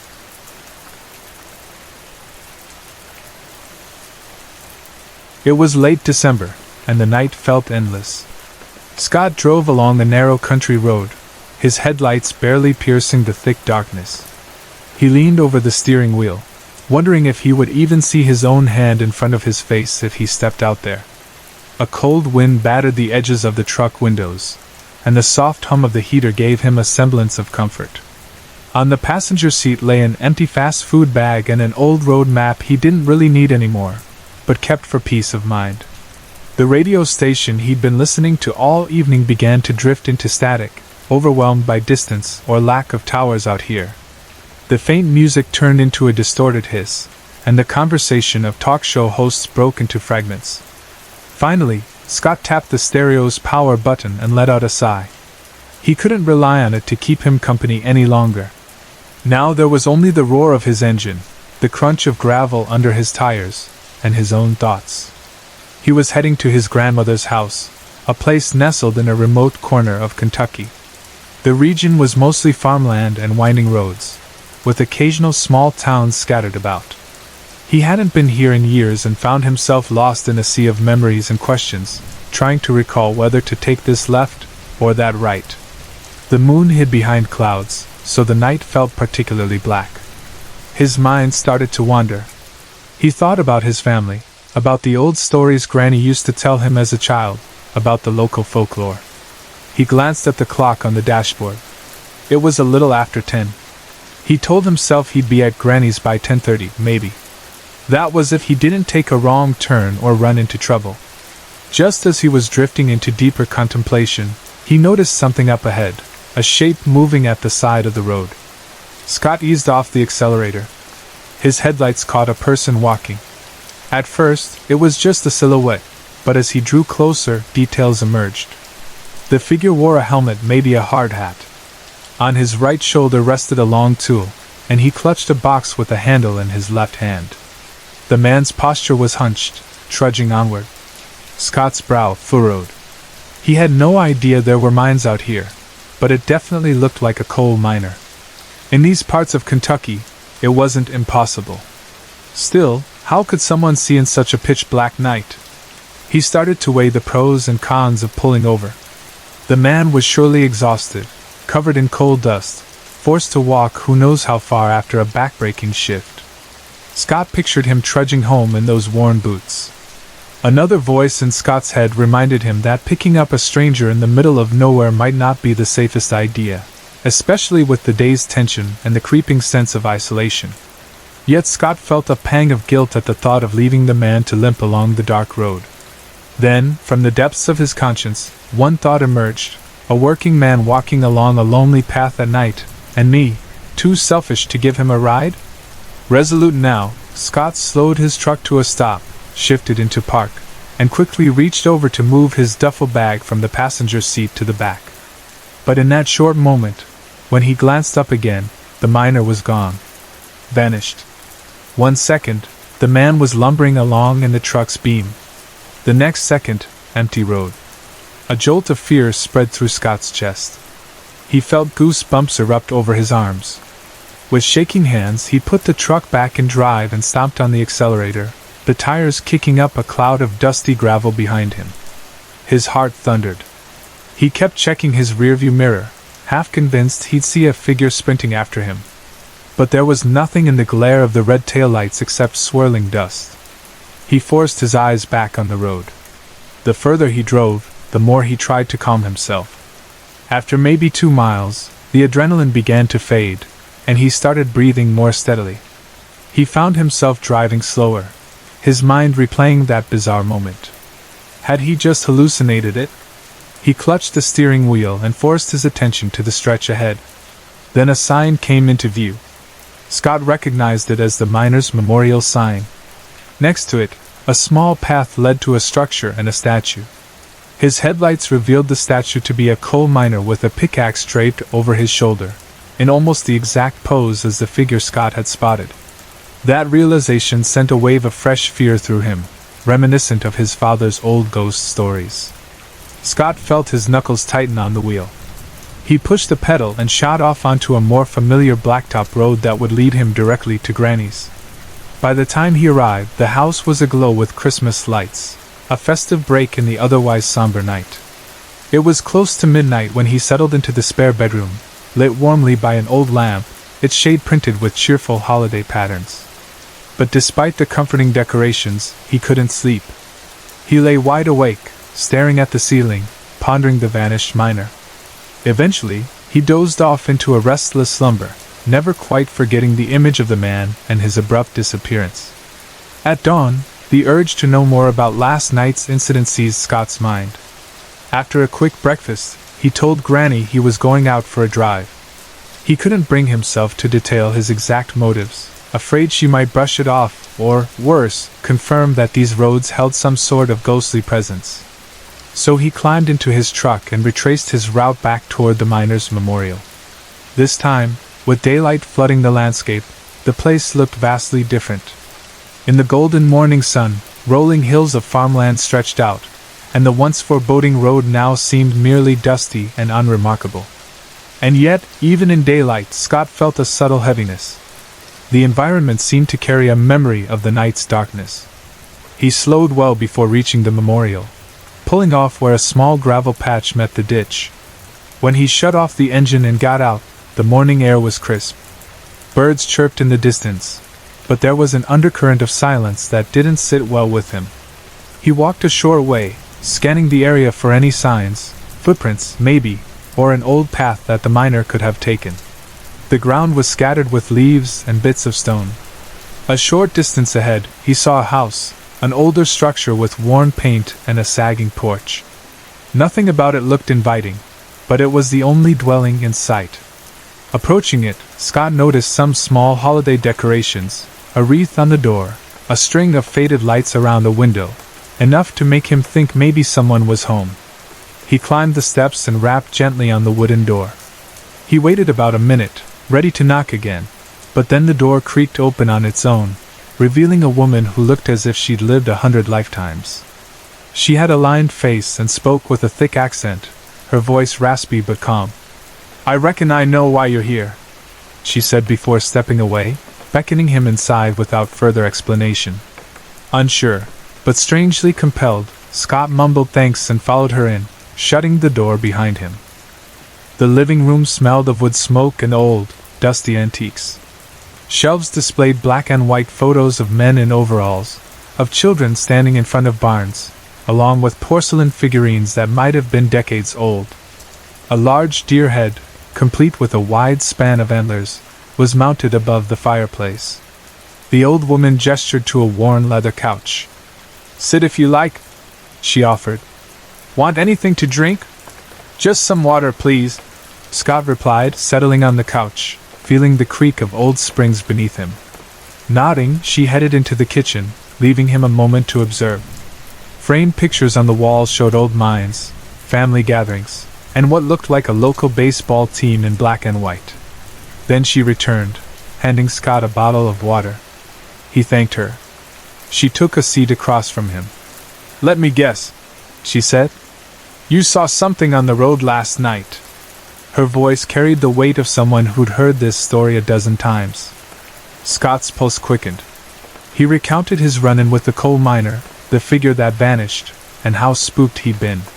She listened without reacting much, her expression calm, as though he were telling her the mildest piece of news. Eventually, he asked if she knew about any living coal miners in the area, or if there was a mine. She drew a long breath. 50 years ago, 38 men died in a coal mine explosion over yonder," she began. "People say some of them never truly left." She then explained that there used to be a mine called Hurricane Creek, and on December 30th, 1970, a tragic explosion occurred hundreds of feet underground. "My husband was one of them," she said quietly. I'm sorry, Scott said genuinely. She nodded, continuing with more details. The mine owners cut corners, the place wasn't up to code, inspectors were bribed. Some men had even witnessed suspicious fused lines. The explosion was no accident, at least not in the pure sense. A dark wave of wrongdoing had claimed dozens of lives. When she paused, Scott tried to process the idea that the figure he saw could be the spirit of a miner who died in that tragedy. She sighed, confessing that she'd once been skeptical too, but her own son encountered something similar on that very road when he was a teenager. She said her son recognized the figure as his father. Hearing that made a chill run down Scott's back. The old woman reached for a drawer in a nearby end table, pulling out a piece of paper, a handwritten account by her son's former girlfriend from decades ago. It described a night they'd driven out near the old mine site, singing along to Bruce Springsteen, only for the tape to distort, and a band of miner-like lights to appear, forming silhouettes around the truck. The father's face, so familiar to her boyfriend, had come into view for a moment, only to vanish when all the lights switched off. Their truck then restarted as if nothing had happened. Scott read it, feeling his heart thunder at each word. It perfectly echoed the sense of dread he'd felt, that moment of unstoppable fear when the figure simply vanished into the night. He handed the paper back, thanking the woman. She patted his hand, telling him her grief was long behind her, but these ghostly visitations were simply a legacy of the injustice done to the miners all those years ago. Eventually, Scott left, feeling both unsettled and oddly relieved that he wasn't alone in his experience. On his way out, she told him, "Be careful on that road after dark. If you see him again, try not to fear him too much. He might just be trying to find his way home." Scott drove back, the midday sun making the landscape seem friendly and safe. Yet the memory of that dark figure remained clear in his mind, as did the haunting words of the letter. Now he had some understanding. The spectral miner was likely connected to that 1970 explosion, wandering the roads near the memorial. The guilt or rage from such a tragic event might have anchored spirits to that place. He spent the afternoon at his grandmother's, quietly reflecting on what he'd learned. She asked him why he seemed pensive, but he kept the details to himself. That evening, the family gathered around a large dinner, passing turkey and stuffing, chatting about normal holiday things. Scott found it strange to talk about everyday topics after seeing something so extraordinary. Before bed, he slipped outside to look at the sky. The air was frigid but still. He couldn't help but glance at the road behind the fence, imagining the figure trudging along with a pickaxe on his shoulder. The next morning, he considered driving that road again at night, just to see if the miner would appear. But a deep part of him warned that he'd been lucky once. Maybe it wasn't worth tempting fate. With a last glance at the line of trees far off, he decided that some mysteries were better left unsolved. The land held too many secrets, too much grief. Later that day, he started his journey back toward the city. The radio station worked fine once he was nearer to civilization. He hummed along to some music, eyes drifting to a sign that read, "Hurricane Creek Miners Memorial, next right." He swallowed hard, recalling the letter describing how the beams of light circled that old truck. He had an urge to turn in, to see the memorial up close, but the recollection of the vanished miner on the road was still too fresh. Instead, he drove on, letting the sign pass in his peripheral vision. A minute later, he glanced in the rearview mirror, half expecting to see a figure in the back seat.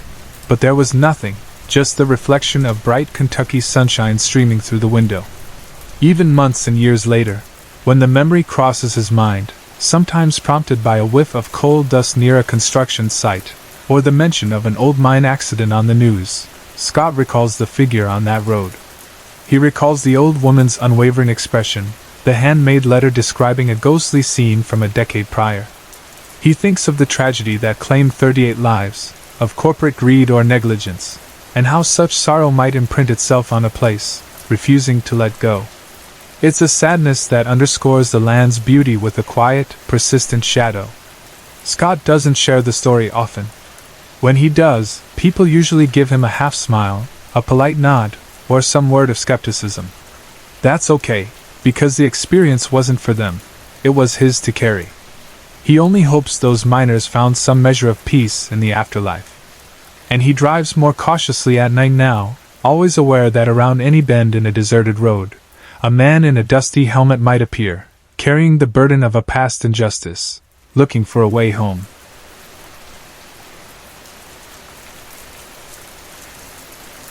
I grew up in San Antonio, where local folklore runs deep. Stories about the Alamo, the Menger Hotel, those legendary haunted train tracks, and one of the most famous among my friends, the Donkey Lady Bridge. Everyone around me had heard some version of these tales, each with its own dramatic twist or detail. The Donkey Lady Bridge legend was one of those that got under my skin the most, probably because of how gruesome it sounded. We were always told the bridge was haunted by a woman who had lived nearby many years back. According to the story, her family died in a fire set by her husband, either out of anger or madness. No one ever specified exactly why he did it. He and their children perished in the flames, but she survived, badly disfigured. The heat had supposedly melted her skin, fusing her fingers so that they resembled hooves, and her face elongated into something resembling a horse or a donkey. Some versions said she died right there, while others claimed she lived and prowled the area in anguish, screaming whenever she spotted anyone near the bridge. When you grow up hearing these sorts of stories, you mostly pass them off as eerie folklore, until you experience something you can't shrug off. After high school, I found myself in that familiar teenage space of seeking a good scare. My friends and I, thinking we were all edgy and brave, decided to head out to Donkey Lady Bridge one night. There's a ritual connected to it. You park your car on or near the bridge, turn the engine off, either flash your headlights 3 times or honk 3 times, then keep perfectly quiet. The rumor is that if you do that, you'll hear the Donkey Lady. If you're really unlucky, you might see her. We were more than curious enough to try. We got out there late one night. My friend, who I'll call Jay, was especially thrilled to prove how tough she was. The rest of us hovered between excited and terrified, though I tried to keep a confident front. The area around the bridge merges into Medina River Park, with some hiking trails that wind through a patch of woods. By day, it's a nice enough spot for a walk, but at night, it's pitch black, especially if the moon isn't bright. The roads out there are quiet, and the air always seems just a bit colder and heavier once you arrive. We parked on the bridge, turned off the car, and honked 3 times. Then we sat still, breath held, waiting. The first thing we heard sounded like hooves on pavement, kind of a gentle clip-clop, but it got louder as if it were approaching. Then came a scream, a distorted sound like a woman's voice mixed with an animal's braying. It wasn't a trick of the wind or a distant coyote. The effect was so disturbing that we all felt our hearts skip a beat. The noise cut off abruptly, leaving only the night stillness. Nobody spoke at first. We were all absorbing it, adrenaline pumping in our veins. That's when Jay, to our complete dismay, decided she needed to look around. She was dead set on exploring, even though the rest of us were freaked out. But we couldn't just let her wander off on her own. If something was out there, it might not be safe. So, against our better judgment, we locked the car and followed her. The Donkey Lady Bridge stands near those hiking trails I mentioned, and we foolishly started strolling down one of them. Our phone flashlights weren't the best, but enough to see we were heading deeper into the trees. The further we walked, the thicker the undergrowth became, and the narrower the trail. The silence pressed down on us, as though the entire area was holding its breath. I've always had this feeling, a sort of sixth sense, for when things are about to go wrong, and it flared like a siren in my head. I felt as though we were being watched, a prickling of the skin at the back of my neck. The others must have felt it too, because we exchanged nervous looks and started whispering about heading back.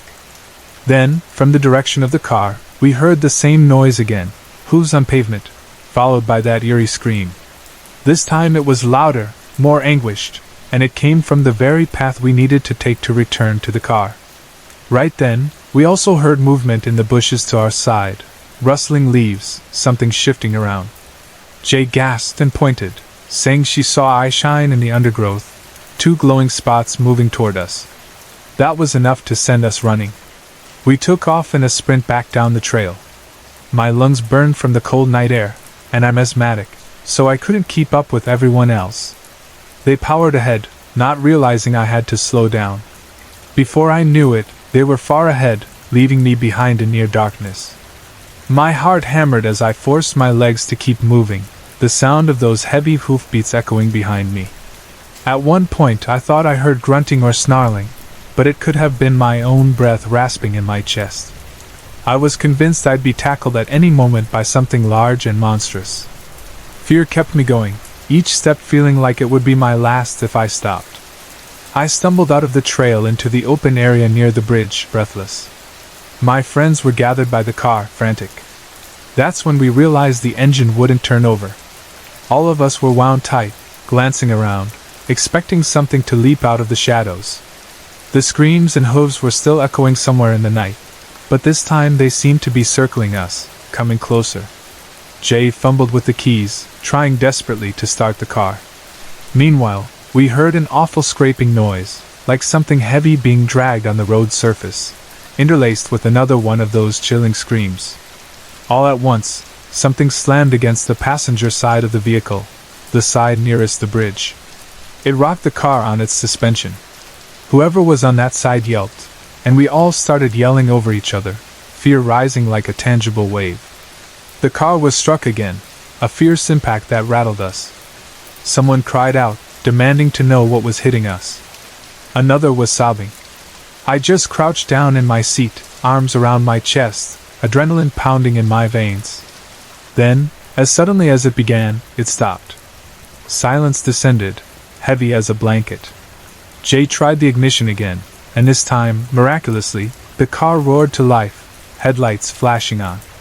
We all breathed a collective sigh of relief, briefly, until we saw it, a figure standing dead ahead, almost like a translucent or misty shape, with glowing white eyes. There was just enough detail to see it was humanoid but distorted in a way that made me think of the legends, the donkey-like face, the elongated limbs. It stared at us, or so it seemed. Jay, shaking, managed to shift into drive. The headlights locked onto the figure, and in the next second, it charged forward, leaping onto the hood before vanishing as though it was never there. Our only thought was to get the hell out of there. The tires screeched, and we shot off down the road back into the city lights. We must have hit every bump and pothole, but no one cared. By the time we parked in front of my house, the entire car was silent. We sat catching our breath, each of us glancing at one another with wide eyes. No one could put into words what had just happened. Eventually, we all crashed at my place, hoping daylight might make sense of things. Morning came, and we went out to inspect the car. There were no dents or scratches where we'd felt those hits, which baffled us. It looked physically undamaged. But bizarrely, there were hoof-like prints in the dust covering the exterior, as if some creature had clambered over the metal with 2 or 4 hooves. Each one was distinct enough that no one could write it off as a smudge or a handprint. After that, we tried returning to Donkey Lady Bridge a few times, but we never recreated that experience.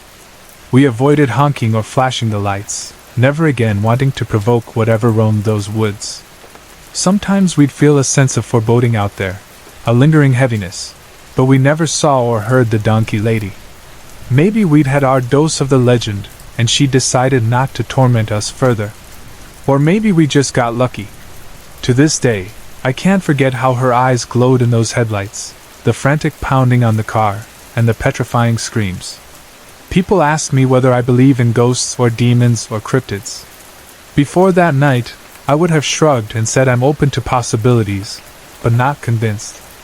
Now, if anyone brings up the Donkey Lady Bridge, I feel a small knot of anxiety twisting in my stomach. I'll say something like, "Well, I've been there," and leave it at that.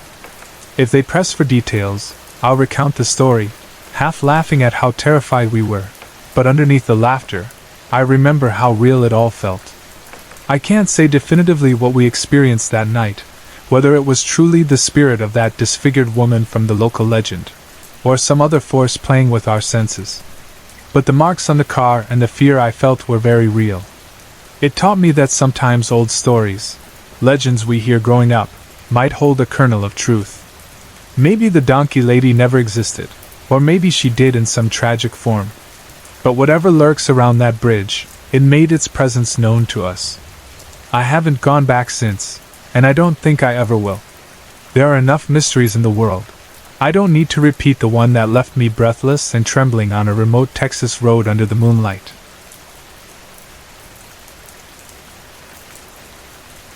I remember it was a late evening when my two close friends, whom I'll call A and K, came over to my house for one of our regular sleepovers. We were all in our later teenage years, old enough to drive but still living under our parents' roofs. We'd had plenty of nights like this before, staying up, watching horror movies, talking about people we knew, and sometimes dabbling with more unusual activities, like trying to make our own Ouija board. We were a curious trio, fascinated by the idea that perhaps there was another realm out there beyond our immediate, everyday reality. While we understood that Ouija boards weren't toys and that they came with real risks, the three of us still couldn't help but be drawn in by the possibility of communicating with spirits. We had dabbled in seances a couple of times prior, always following certain precautions. We'd say prayers, light candles, burn incense, and arm ourselves with objects we believed could offer protection.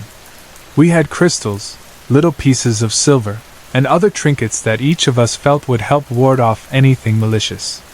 Despite our awareness of the dangers, it was thrilling to think we might speak to an entity who'd share secrets from beyond. That night, we prepared our homemade Ouija board once again.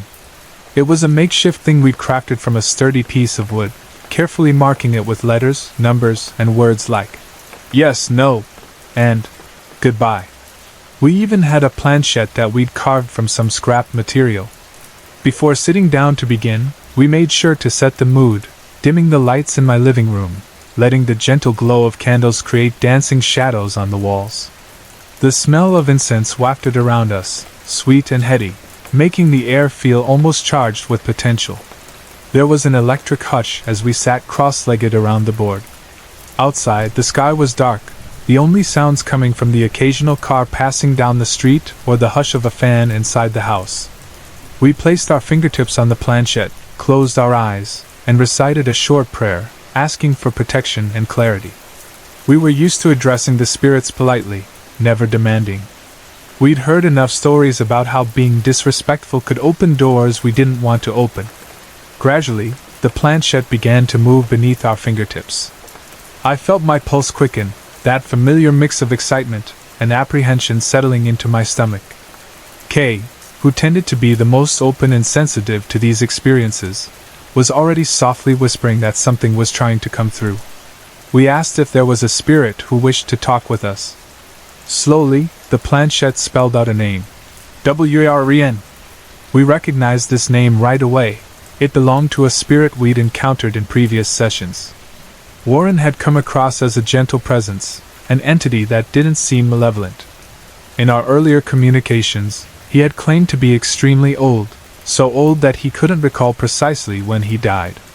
We didn't know if that was entirely accurate, but we had no reason to disbelieve him. Each time we spoke with Warren, the conversation was calm, lacking the sinister undertones people often associate with Ouija boards.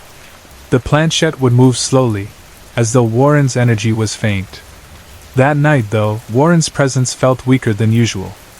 Maybe it was because we were tired or because the energy in the room wasn't stable. The board gave half answers and sluggishly spelled out words, leaving us uncertain how to proceed. Then the planchette began catching on the board in an odd way, as if something physically stuck beneath it. We decided to pause the seance, say goodbye to Warren politely, and try to fix the planchette. We carefully inspected the underside, smoothing away any rough edges or chips of wood that might be causing friction. All the while, we chatted about random things, school, rumors we'd heard, who was dating who. But partway through the conversation, Kay and I got into a minor spat. It was a silly argument, one that escalated out of nowhere. I sat quietly, watching us bicker, looking increasingly uncomfortable. Eventually, we resolved the tension.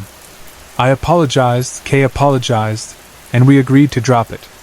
That was when I finally spoke up. She said something like, "Hey, do you guys feel like we're not alone anymore?"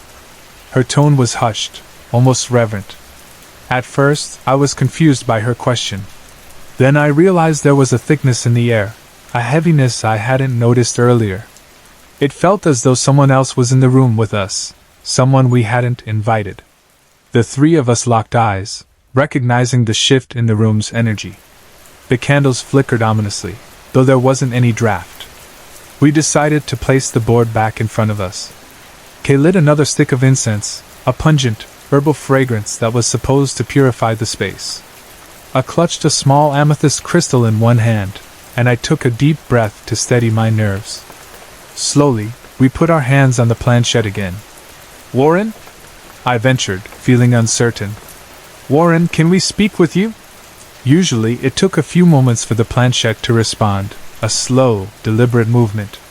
This time, the response came instantly, sliding to "No." The abruptness of it made my skin prickle. We'd never gotten such a swift answer before.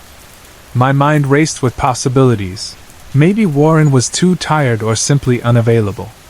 But still, I found that "no" unsettling, especially as a first message. Trying to stay calm, I asked, "Who is this?"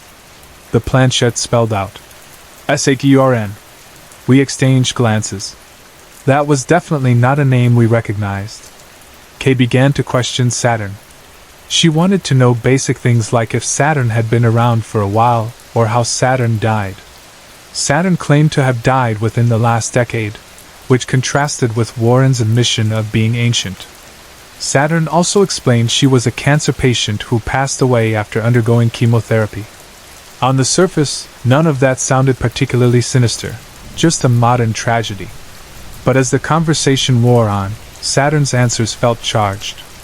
There was tension in the atmosphere, that same heaviness from before, only intensifying. We ran out of substantial questions. Perhaps, in hindsight, we should have considered letting Saturn go, but we were still too curious. Kay asked something lighthearted, hoping to shift the mood. "What's your favorite color?" The planchette jerked into motion, spelling out, "Croak." We froze, exchanging puzzled looks. "Croak?" I repeated. "What does that mean?" The planchette moved again. "Croak." A second time. My heart started beating faster, and I noticed Kay's hand trembling. She had a worried expression, tears forming in her eyes. "Why are you spelling that?" I whispered, but before I could pose another question, the board spelled "croak" for a third time, each letter coming faster than the one before. It was as if Saturn was hammering it in. Kay let out a sob, pulling her hands away. "Stop!" she cried. "I feel sick. Please, let's say goodbye." She was shaking, tears streaming down her cheeks. We didn't hesitate. And I quickly guided the planchette to "goodbye," then removed our fingers. For a moment, I half expected some pushback from the board, but nothing happened. We put it away, blowing out the candles and opening a window to let in fresh air. The tension drained slightly from the room. I turned my attention to Kay, who was by then hyperventilating. She explained that the moment the board spelled "croak," she felt a wave of nausea. Each repetition of the word heightened that physical sense, as though something was pressing on her stomach and chest. I tried to comfort her with a glass of water and some deep breathing exercises. After a few minutes, she calmed down. The rest of the night was eerily uneventful. We stuck to mundane distractions, watched a comedy movie, raided the fridge for leftovers, and eventually dozed off. The next morning, the first rays of daylight made us feel safer. We talked about what had happened, tossing around theories. Maybe Saturn had found our question trivial or disrespectful. Or maybe the negativity from Kay's and my argument had attracted a more hostile spirit that latched onto us. I never had the sense we were dealing with Warren at all, as if Saturn had muscled her way into our session, drawn by the negative energy in the air. Weeks passed, and we didn't revisit the seance. Ouija boards lost some of their allure for me personally. The thought of encountering that sort of hostility again wasn't appealing. Yet, I didn't entirely give them up. In subsequent months, I used the board a few times by myself or with other friends, always taking precautions. I made sure no one argued beforehand, that we set a peaceful tone. None of those later attempts came close to replicating the unsettling edge that Saturn brought into the room. At some point, A told me in confidence that she'd started having recurring nightmares. In them, she saw her hair falling out in clumps, leaving her scalp raw. She connected it to Saturn's claim of dying after chemotherapy. It was as though Saturn was showing her what she had experienced. Or maybe A's subconscious latched onto Saturn's story and manifested it in dream form. Either way, it bothered her deeply for some time. She refused to try another session for nearly a year after that. Over the years, we've all grown up and gone our separate ways, but we still recall that night. Kay rarely talks about it, although she remains convinced that the spirit we contacted wasn't Saturn at all. She speculates that some darker entity simply used Saturn's name as a mask. A is a bit more measured, acknowledging that we can't be sure if it was truly malevolent or simply lost and anguished. But me, I tend to believe that we angered or intrigued something by letting negative energy fill the room. The old caution about Ouija boards is that conflict, fear, or bitterness can make you vulnerable, attracting the energies that feed off negative emotions. Regardless of the exact cause, I have no desire to speak with Saturn again. Of all the spiritual sessions we did, that night remains the most disturbing, both in the abrupt shift of mood and the lingering effect it had on my friends. If anyone asks me for advice on Ouija boards, I tell them to be cautious with their emotional state before they begin. Don't do it if you're upset, drunk, or harboring conflict in your group. Such negativity can open a door you don't want opened. And if they press further, I share the story of Saturn and the word croak, repeated again and again, how it rattled even my bravest friend and left her trembling with tears. Perhaps that word was a reference to the final moments of Saturn's suffering, a symbol of her anguish. Or maybe it was a threat, some twisted expression of the spirit's frustration. We'll never know for certain. I do know that after that night, our friendship changed slightly. We were still close, but a subtle line was drawn, reminding us that we didn't fully understand what lurked in the spaces we tried to contact. Something had stared back at us, and it was neither patient nor polite. We are only visitors in the realm beyond, and not every spirit we meet there is eager to chat or share a gentle, harmless presence. Even now, I still have the old board, tucked away in a closet. Sometimes I consider throwing it out, but I never do. Part of me sees it as a reminder that I can't just dismiss the unknown, that there are forces or energies that respond in ways we can't predict. Another part of me is simply attached to the memories, good or bad, of late-night sessions with friends in my childhood bedroom. But I also know that the next time I even think about pulling it out, I'll remember Saturn's presence and Kay's sobbing.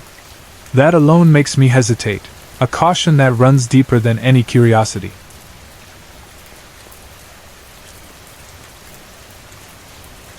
It happened about a year ago in Great Falls, Montana, when I was living in a camper with my boyfriend Chris and my friend T. It was wintertime, and at night the cold would bite through the walls of the RV. The three of us had trouble sleeping, and our phones had all died. Because we had no power in the camper, Chris and I decided we'd head to the bank down the street to charge our phones. I guess it felt like the simplest solution at the time. We knew the bank had posts outside with accessible outlets we could use.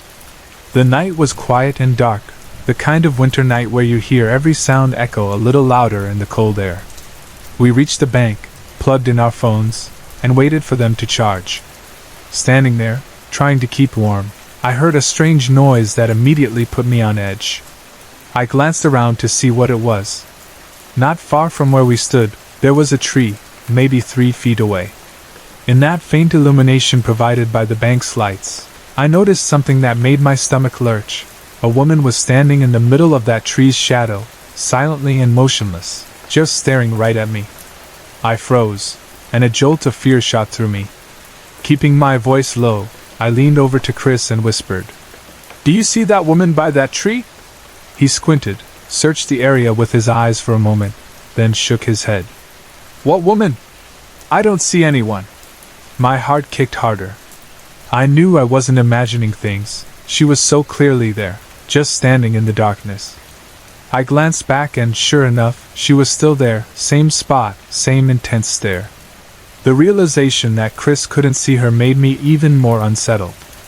I turned my gaze upward, trying to calm down, but that's when I noticed something even more bizarre. On two branches of the tree, about level with my line of sight, I saw what looked like figures perched on either side. On the left branch, I could see 6 tiny shapes that I somehow knew were babies. On the right branch, there were 6 children, older than the infants but still small in stature. At that point, my thoughts started to race. The woman below the branches was still fixed in place, and as I peered around, I realized there were more of these silent figures off in the distance, each one just watching. In total, I think I saw 16 more, scattered around, half concealed by darkness or behind objects. Each of them stared in my direction. Off to the side, near the entrance of the bank, I spotted a bench underneath another tree. Sitting there was an elderly couple. Even from a distance, I understood they were the same type of figures as the woman, the babies, and the children, shadowy beings that didn't seem entirely human. The moment I noticed them, strange voices began to echo in my ears. They spoke, but not in any language I recognized. I hurried to grab my phone, which had gained just enough charge to boot up.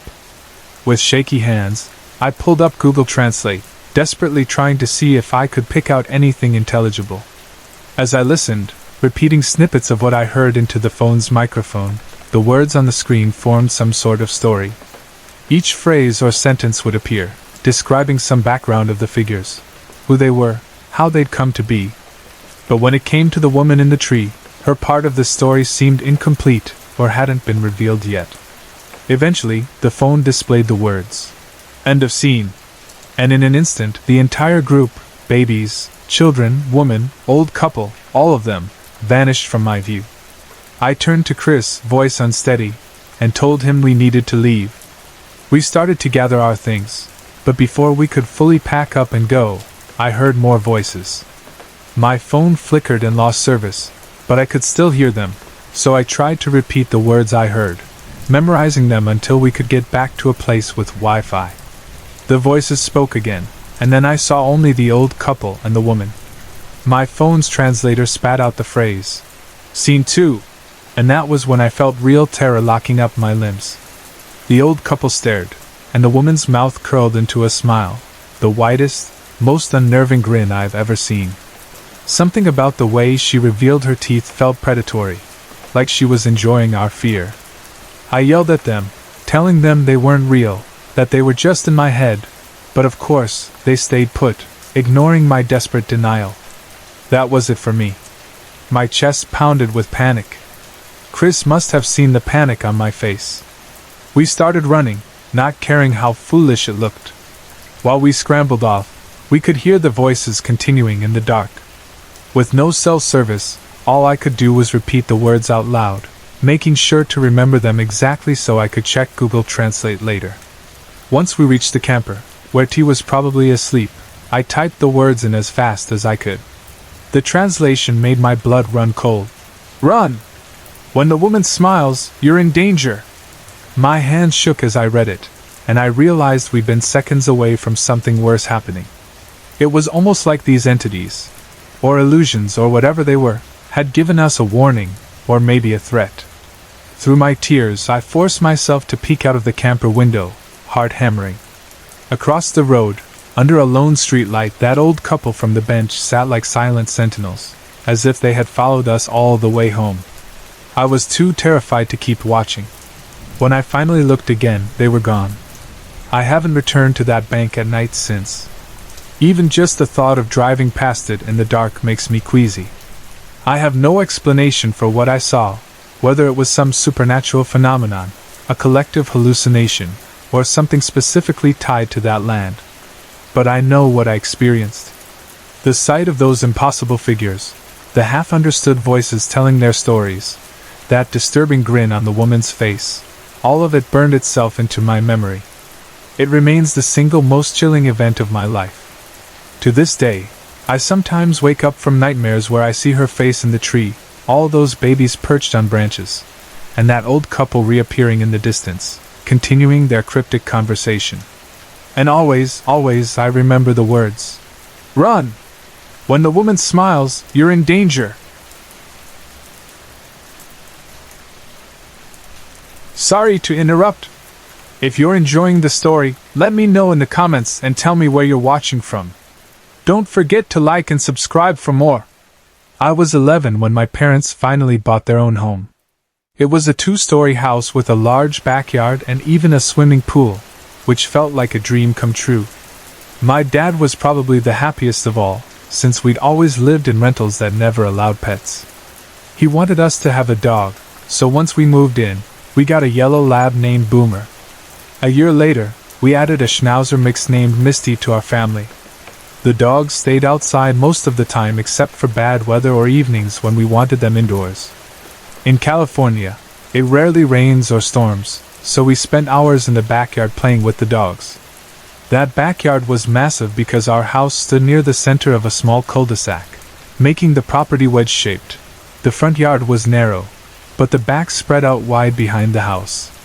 Stretching along the back of the house was a large wooden deck, running from one side to the other.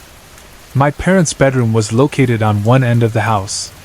On that same side, part of the deck had a little roof covering it, a simple awning. A wooden fence also separated the main portion of the backyard from the narrower side yard. Behind that fence, there was a metal screen door, the sort that squeaked when you swung it open. We used it to move between the backyard and the side yard. This deck and fence door became significant for reasons I didn't grasp until a bit later. When I think back, I can't remember exactly how long we'd been living there before we noticed anything strange.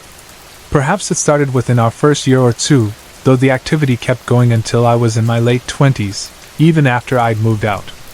I remember my mother being the first one to encounter something unusual. Early one morning, she was in her bedroom getting ready for work. She later told me that she heard the metal door outside open and close. Then, heavy footsteps stomped across the deck just outside her window. It was as if a large person in boots walked around, but when she dared to look, she saw no one. Our dogs, Boomer and Misty, stayed silent, not even barking. Over the next few years, my mom occasionally heard similar footsteps circling around the house, sometimes near her window, sometimes near the fence door. The odd events didn't stop with footsteps.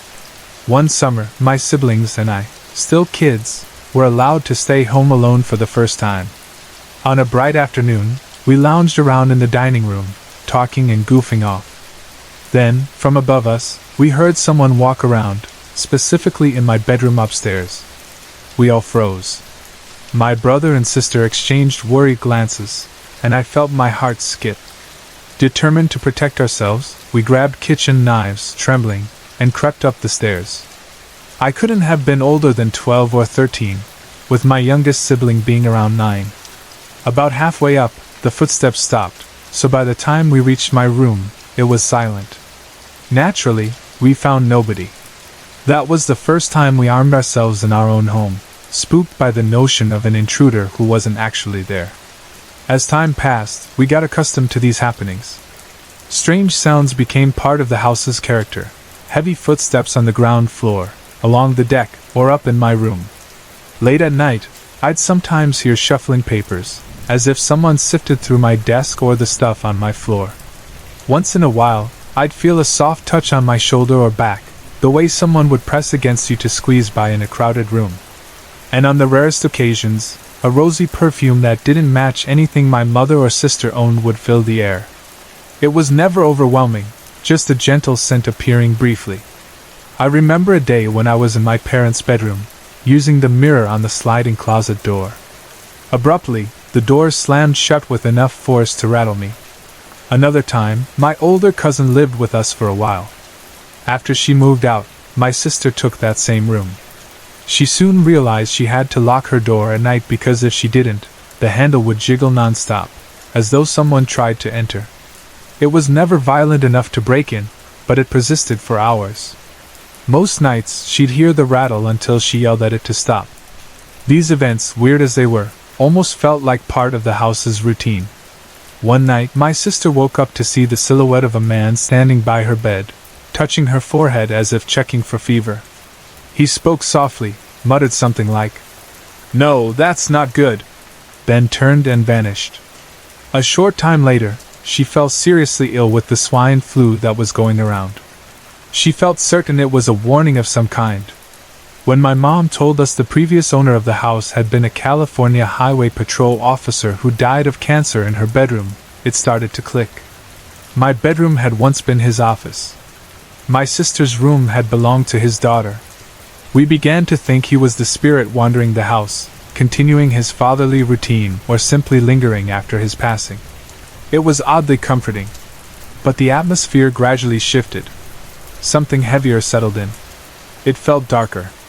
I became uneasy around my youngest sibling's room at the top of the stairs, like a presence lurked in the corner, watching. I dreaded passing that open doorway, as though I might glimpse a shadow or, worse, get pulled inside. Going downstairs became nerve-wracking too, because I always imagined something pushing me from behind. The tension in the house seemed to increase as my youngest sibling grew more withdrawn. They struggled with acceptance from my parents, who meant well but never fully embraced the fact that all of us kids were LGBT. My sibling turned to drinking a lot. The more they drank, the more they stayed cooped up in their room, the more oppressive the feeling in the house became. It was a suffocating aura that settled into every corner. By 2015, when I was an adult, I experienced something truly terrifying. My parents were away, though I can't recall exactly where. My younger sibling might have been out too, since the house was quiet. My sister was at work and had taken Misty with her. That left me with only my cats and my new dog, Rue, a sweet border collie. Night had fallen, and I was in the living room. The only lights on were in that living room. I heard at first slow, heavy footsteps descending the stairs in the dining room behind me. My stomach clenched. The sound was nothing like the familiar footsteps we'd grown used to. These were heavier, menacing. Rue was dozing, not reacting at all. Meanwhile, I was frozen in place, heart pounding. The steps reached the ground floor, crossing from the dining area toward the kitchen. With each creak of the floor, I could tell exactly where it was, as our house was slightly raised above the ground, making the boards resonate. It was methodical, like it was searching for something. Soon, the footsteps closed in on the threshold between the kitchen and living room, just a short distance behind me.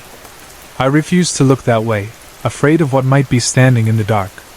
My entire body felt rigid, and the air thickened, as if a hand closed around my lungs. Finally, I whispered, "Rue," in a tight, urgent tone. She jerked awake, stood, and locked eyes on the darkness in the doorway. She growled, baring her teeth, a response I'd never seen from her before. She's the sweetest dog, friendly to a fault. My eyes flicked that way, but I saw nothing except the dim shape of the doorway. Yet Rue's unrelenting growling assured me something stood there, even if my eyes couldn't detect it. After a few seconds, the tension ratcheted up. I was sure it would stride into the living room and do God knows what. Then, as quickly as it came, it seemed to dissipate. Rue kept growling until we heard my sister's key in the front door. She walked in with Misty behind her, and immediately, the awful presence disappeared. The living room's atmosphere returned to normal. Rue quieted, though she remained uneasy, staring at the doorway with her hackles half raised. I felt dizzy with relief. It wasn't the end of the bizarre experiences, but it stood out as the worst so far. The next significant event happened about a year later. My sister had started a webcomic that gained some popularity, so she spent hours at her desk in her bedroom, drawing. I was in there with her one evening, chatting while she searched for reference images online.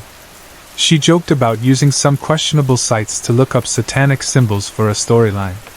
I sat on the floor, leaning against her bed, while she worked at her computer. Out of the corner of my eye, I noticed movement. A shadowy shape caught my attention. At first, I assumed it was a trick of the lamp. But as I watched more closely, the figure moved in a steady, looping path around the room. It walked in a counterclockwise circle, passing behind my sister, pausing as if to peer at her screen, then continuing around, even moving through furniture. It was three-dimensional, a distinct presence of shadow, not just a silhouette on the wall. I tried waving my hand near the lamp, looking for some rational reason, but found none. The shape was unaffected, continuing its circuit. Every so often, it paused behind me, as if it was studying me too, then carried on. My heart pounded, but I couldn't tear my gaze away. Eventually, I announced that I was leaving. The thing unsettled me deeply, and I didn't want to watch it anymore. My sister asked if everything was fine, but I simply told her I didn't feel comfortable in her room just then. Later that same night, my sister woke up needing to use the bathroom. She opened her closet, which was near her desk, to grab a pair of shorts. As she bent down, she heard a low, guttural growl inches from her face. In terror, she abandoned her plan to dress and rush to the bathroom, all while praying nobody else in the house would see her running in fear. She told me the next day that she decided to take this old painting of Jesus, one that had survived a house fire in my mother's childhood, and place it in the closet. After that, she reported no further shadowy manifestations in her room. Despite our misgivings, we attempted a small Ouija session in her room one night, hoping to communicate with the original spirit, the presumably friendly officer we believed had died there. We'd been drinking a bit, so perhaps it wasn't our wisest choice. We asked questions, got slight movements on the board that suggested something was present. My sister grew impatient, demanding more concrete proof, even insulting it. When we ended, we politely said goodbye, or as polite as two half-drunken siblings could be. Then, heading to the kitchen to set aside our cups, we found the sink water running full blast. Neither of us had turned it on. We took that as a sign we shouldn't push our luck. Maybe it was that policeman's spirit, or another presence making a statement. Eventually, I got married, and my sister roomed with me for a while. She and a friend encountered brief paranormal activity in our new apartment, though that's another story. My sister soon developed a health issue that forced her to move back into our childhood home after our lease was up. By then, I was out of there permanently, but she stayed in my old bedroom. One night, she woke to an awful stench of rot and ammonia hanging in the air. The ceiling fan, which wasn't turned on, was swinging almost violently in circles. That was new. My bedroom, in all those years, never had poltergeist-like activity. As soon as she saw it, she recalled the painting of Jesus, placed it in that room, and the problem vanished. Eventually, my parents sold the house and moved. Their new place feels lighter, untroubled by that oppressive aura we'd grown used to. I noticed that within minutes of stepping inside, it lacks the heaviness I associated with my childhood home. These days, I'm no longer scared of the dark corners the way I was back then. The malevolent presence that clung to the walls of our old place doesn't shadow my thoughts the same way. But the memories remain. I can easily recall the feeling of being watched on the stairs, the dread of thinking some force might push me, the unseen footsteps that came and went, or how my dog growled at something I couldn't see. I'm relieved that my family no longer lives in that environment, and none of us have had experiences as intense as those. Sure, I still ponder the policeman's spirit, the possibility that at first we were sharing our home with a benign figure. But something else later seeped in, a different entity that escalated the fear and overshadowed any trace of kindness left behind. That malevolence, that sense of malice, is something I never want to live through again. A part of me is sure that painting of Jesus saved my sister from worse harm more than once. Maybe it was just a focal point for belief, or maybe it's truly an object blessed by circumstance. No matter the explanation, I can't forget the bizarre events that shaped our years in that house. I can't forget hearing footsteps that matched no living person's presence, or the hush that fell whenever someone realized the dogs never reacted to the noises.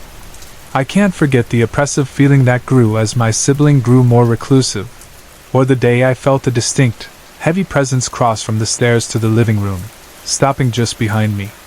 Rue's protective growl resonates in my memory. Even in the face of something invisible, she stood guard. Those experiences taught me that it's not always a simple, harmless haunting. There are times when the energy becomes something else, something that weighs on the spirit and warps the atmosphere of a place. Time has moved on, but every so often, I'll mention to my siblings or my mother how strange it is that we shared that house for so many years, coexisting with an unseen occupant. or perhaps multiple occupants, each with different intentions. We never uncovered a precise reason for the shift from harmless to oppressive. Maybe it was triggered by emotional turmoil, like the tension around my siblings' struggles. Maybe that negativity drew in a darker presence. I don't have a definite answer, but I'm grateful we don't have to live in the middle of that swirling darkness anymore. In the end, while part of me is curious about the unknown, I've had more than my fill of real, frightening experiences. Curiosity no longer outweighs caution. There's a line between indulging that slight thrill of a ghostly phenomenon and being stuck in a place that stifles your peace. As I recall everything that happened, footsteps, strange scents, closet doors slamming, glimpses of shadows, my mind always returns to the day I felt a cold, heavy presence watch me from a few feet away, with my dog the only one who could sense what was truly there. That memory alone is enough to tell me how truly powerless one can feel against something intangible. I never want to experience such powerlessness again.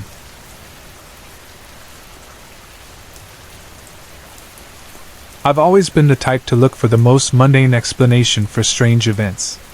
I don't dismiss the possibility of ghosts or the paranormal, but I generally believe that most weird occurrences have simple, natural causes once you dig deep enough. I've owned an older home for a while now, and it apparently has something of a reputation in the neighborhood. My coworker's daughter was good friends with someone who used to live here, and those girls claimed to hear strange noises in one of the upstairs bedrooms. Given that it's an older place, it's not hard to guess where those noises might come from. Wooden floors and walls settle and creak, plus there's the attic with its potential rodent activity. In fact, I've personally heard the occasional scratching from inside the walls, which is almost certainly squirrels or mice. Not very thrilling, but it makes sense. Even though other people might spin a ghost story out of it, I see it as just the normal quirks of an aging house. That attitude forms the backdrop for my two experiences. Despite my skepticism, these moments stand apart from the rest of my life in that they defy the straightforward, material explanations I usually rely on. They happened years apart, and in totally different locations, yet both took place in the same city. I don't have any mental health issues, no history of hallucinations, no substance use that might induce wild visions. I'm about as ordinary as they come in that respect. Still, these two incidents baffle me. I can't explain them in any practical way, and they linger in my mind whenever I think about what might be out there, beyond easy understanding. The first one happened around 2007, inside a Walmart. Yes, a Walmart, arguably one of the most mundane places imaginable. I was a college student at the time, and my class schedule left me with an awkward 3-hour gap between courses.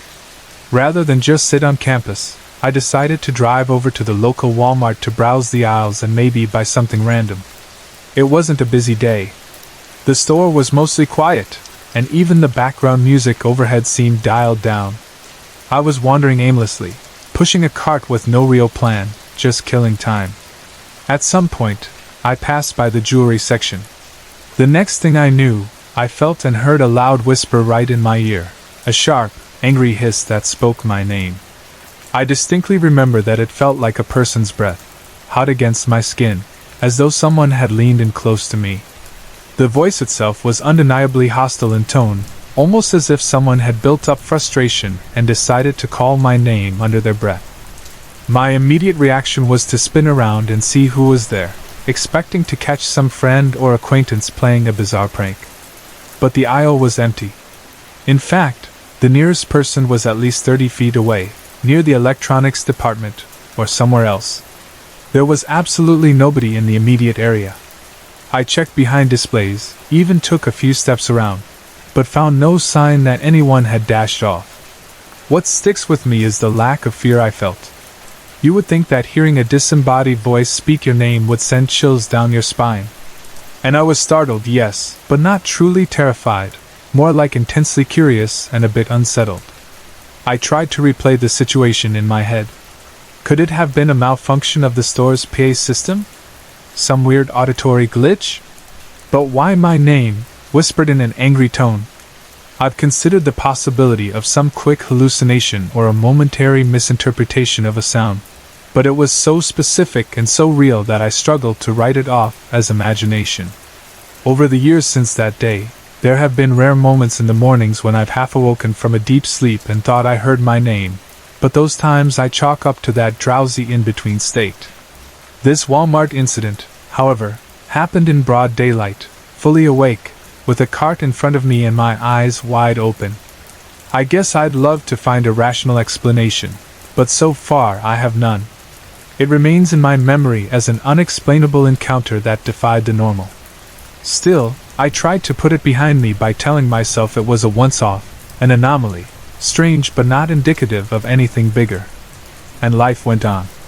Fast forward about 7 or 8 years to around 2016. By then, I was living in a new apartment on the second floor of a duplex.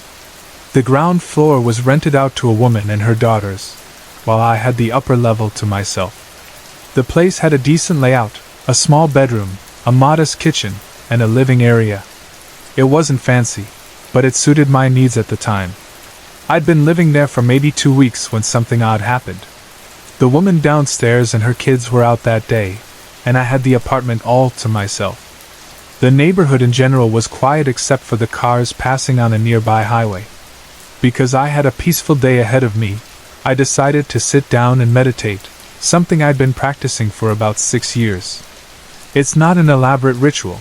I just sit cross-legged, not quite a lotus posture, which I can't do comfortably, close my eyes, and focus on my breathing. It helps clear my head and relieve stress. That afternoon, I positioned myself in the bedroom, sitting with my back to the bed, facing the wall, so I had some stability. A few minutes in, I reached that calm state where you start letting go of stray thoughts. My breathing was slow and measured. The highway noise became background static that my mind tuned out. Suddenly, my focus was disrupted by the sound and sensation of someone walking into the room. The footfalls were heavy enough for me to sense the floor giving slightly under each step. It felt like a person with noticeable weight approaching from the doorway.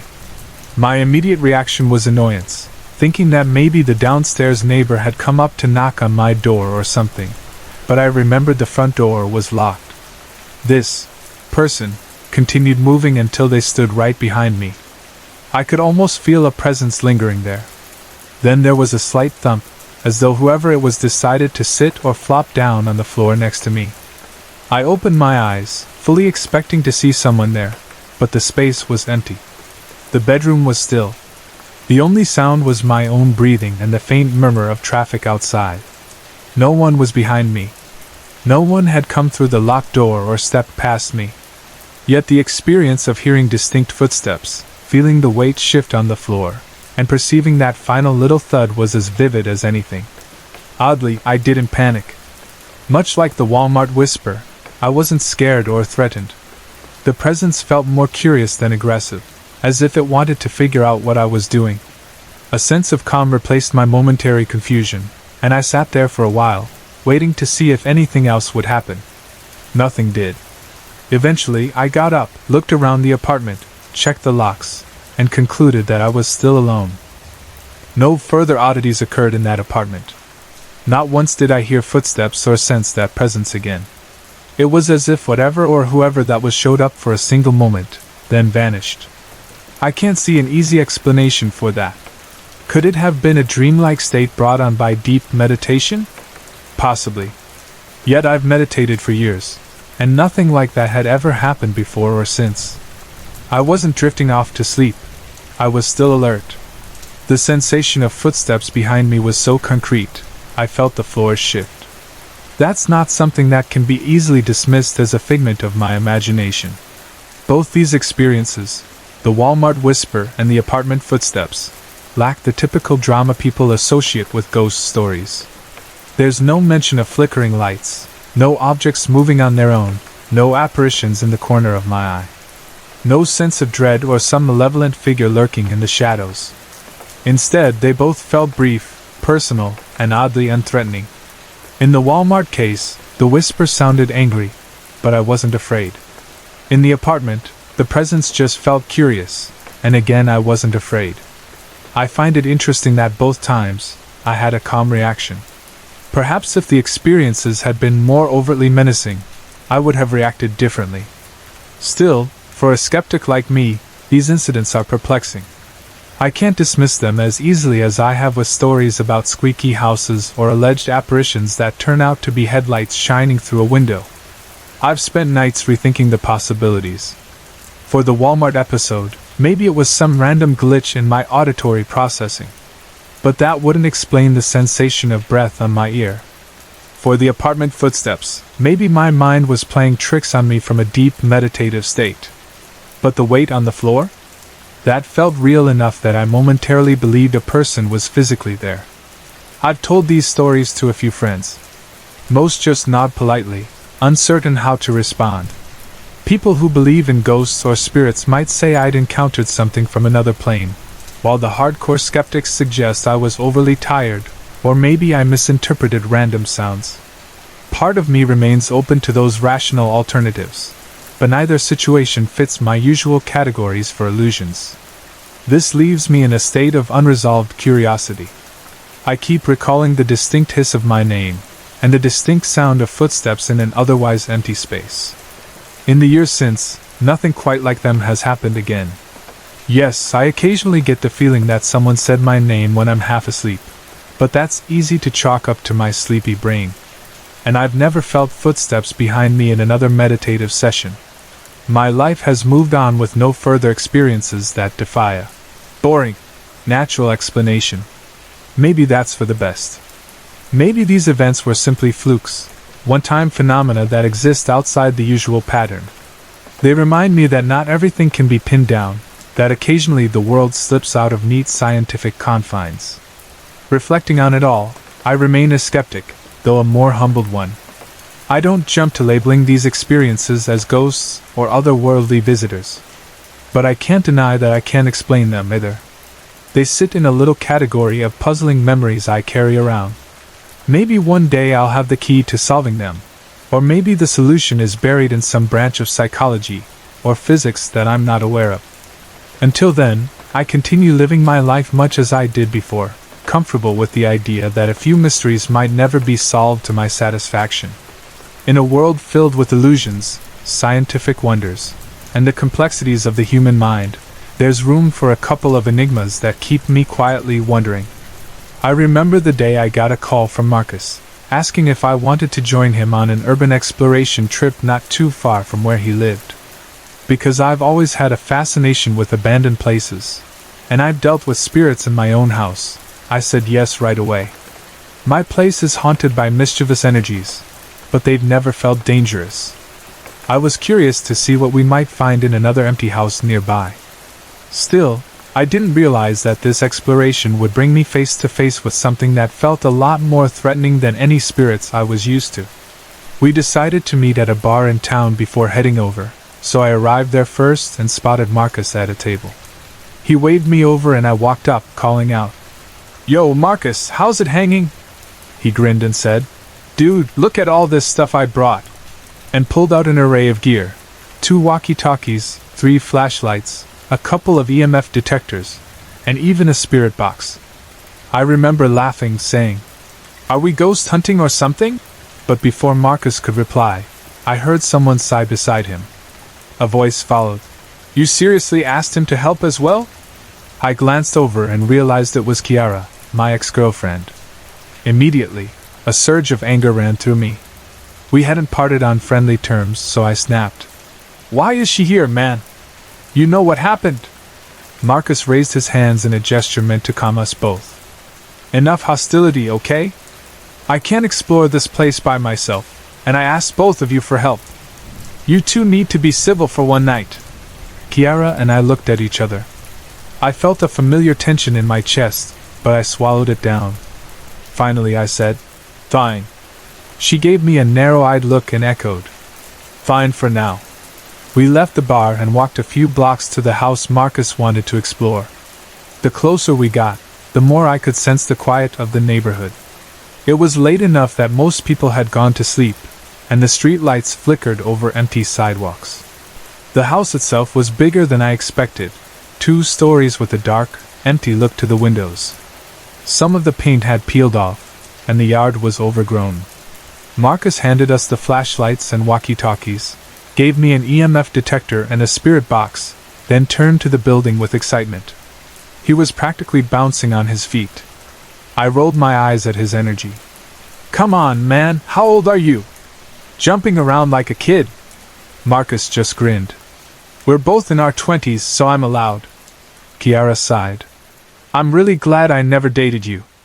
Which made him laugh but settle down. We stopped outside the front door. Marcus quickly announced, "I'll take the ground floor and the cellar. You two check out the first and second floors."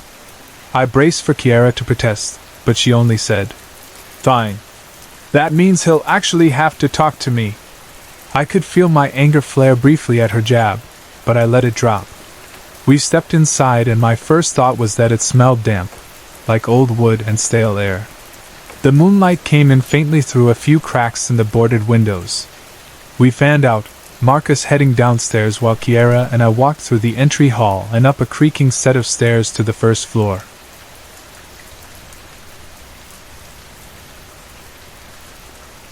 Kiara took the lead, shining her flashlight ahead. I hung back a bit, scanning each room we passed. After a few steps, she suddenly whirled around, shouting, "Hey, hands off the merchandise!" I jumped back, startled. "What's your problem? Why are you yelling like that?" She glared at me, eyes full of anger. "Something just touched me." My heart beat faster. I snapped back. "Why assume it's me? I'm holding the EMF and the spirit box. My hands are full." She paused, looking around, her fury subsiding a bit. "Well, something touched me. I don't know what it was, but I felt it." She took a few steps forward again, rubbing her arm like she was uncomfortable. The hallway opened into a large room that was full of old, broken furniture. Some chairs lay toppled over. Dust coated every surface, and the air felt heavy, almost charged. Every so often, Kiara would grunt or curse under her breath, squirming like she felt a hand on her. After around an hour of this, she lost her temper completely. She grabbed one of the chairs and hurled it against the wall. "Whoever's touching me, cut it out!" Her outburst reminded me of the night I discovered her cheating. She looked almost the same, angry, cornered. "Hey, calm down," I said. "We could try the EMF and spirit box. Maybe we can figure out who's messing with you."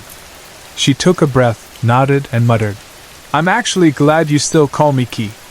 It's been a while since anyone did." I stayed quiet, not sure how to respond, and started setting up the EMF detector. Suddenly, we heard a voice, a male whisper, and it was so clear it sent chills along my arms. It said, "They are all mine." I spun around, shining my flashlight every which way, but saw no one. Kiara said, "You heard that too, right?" I just nodded. I decided to try provoking it. "If you're the one who's been touching Kiara, make this EMF go all red." In an instant, the lights shot up to the red zone. That had never happened to me before, and my throat went dry.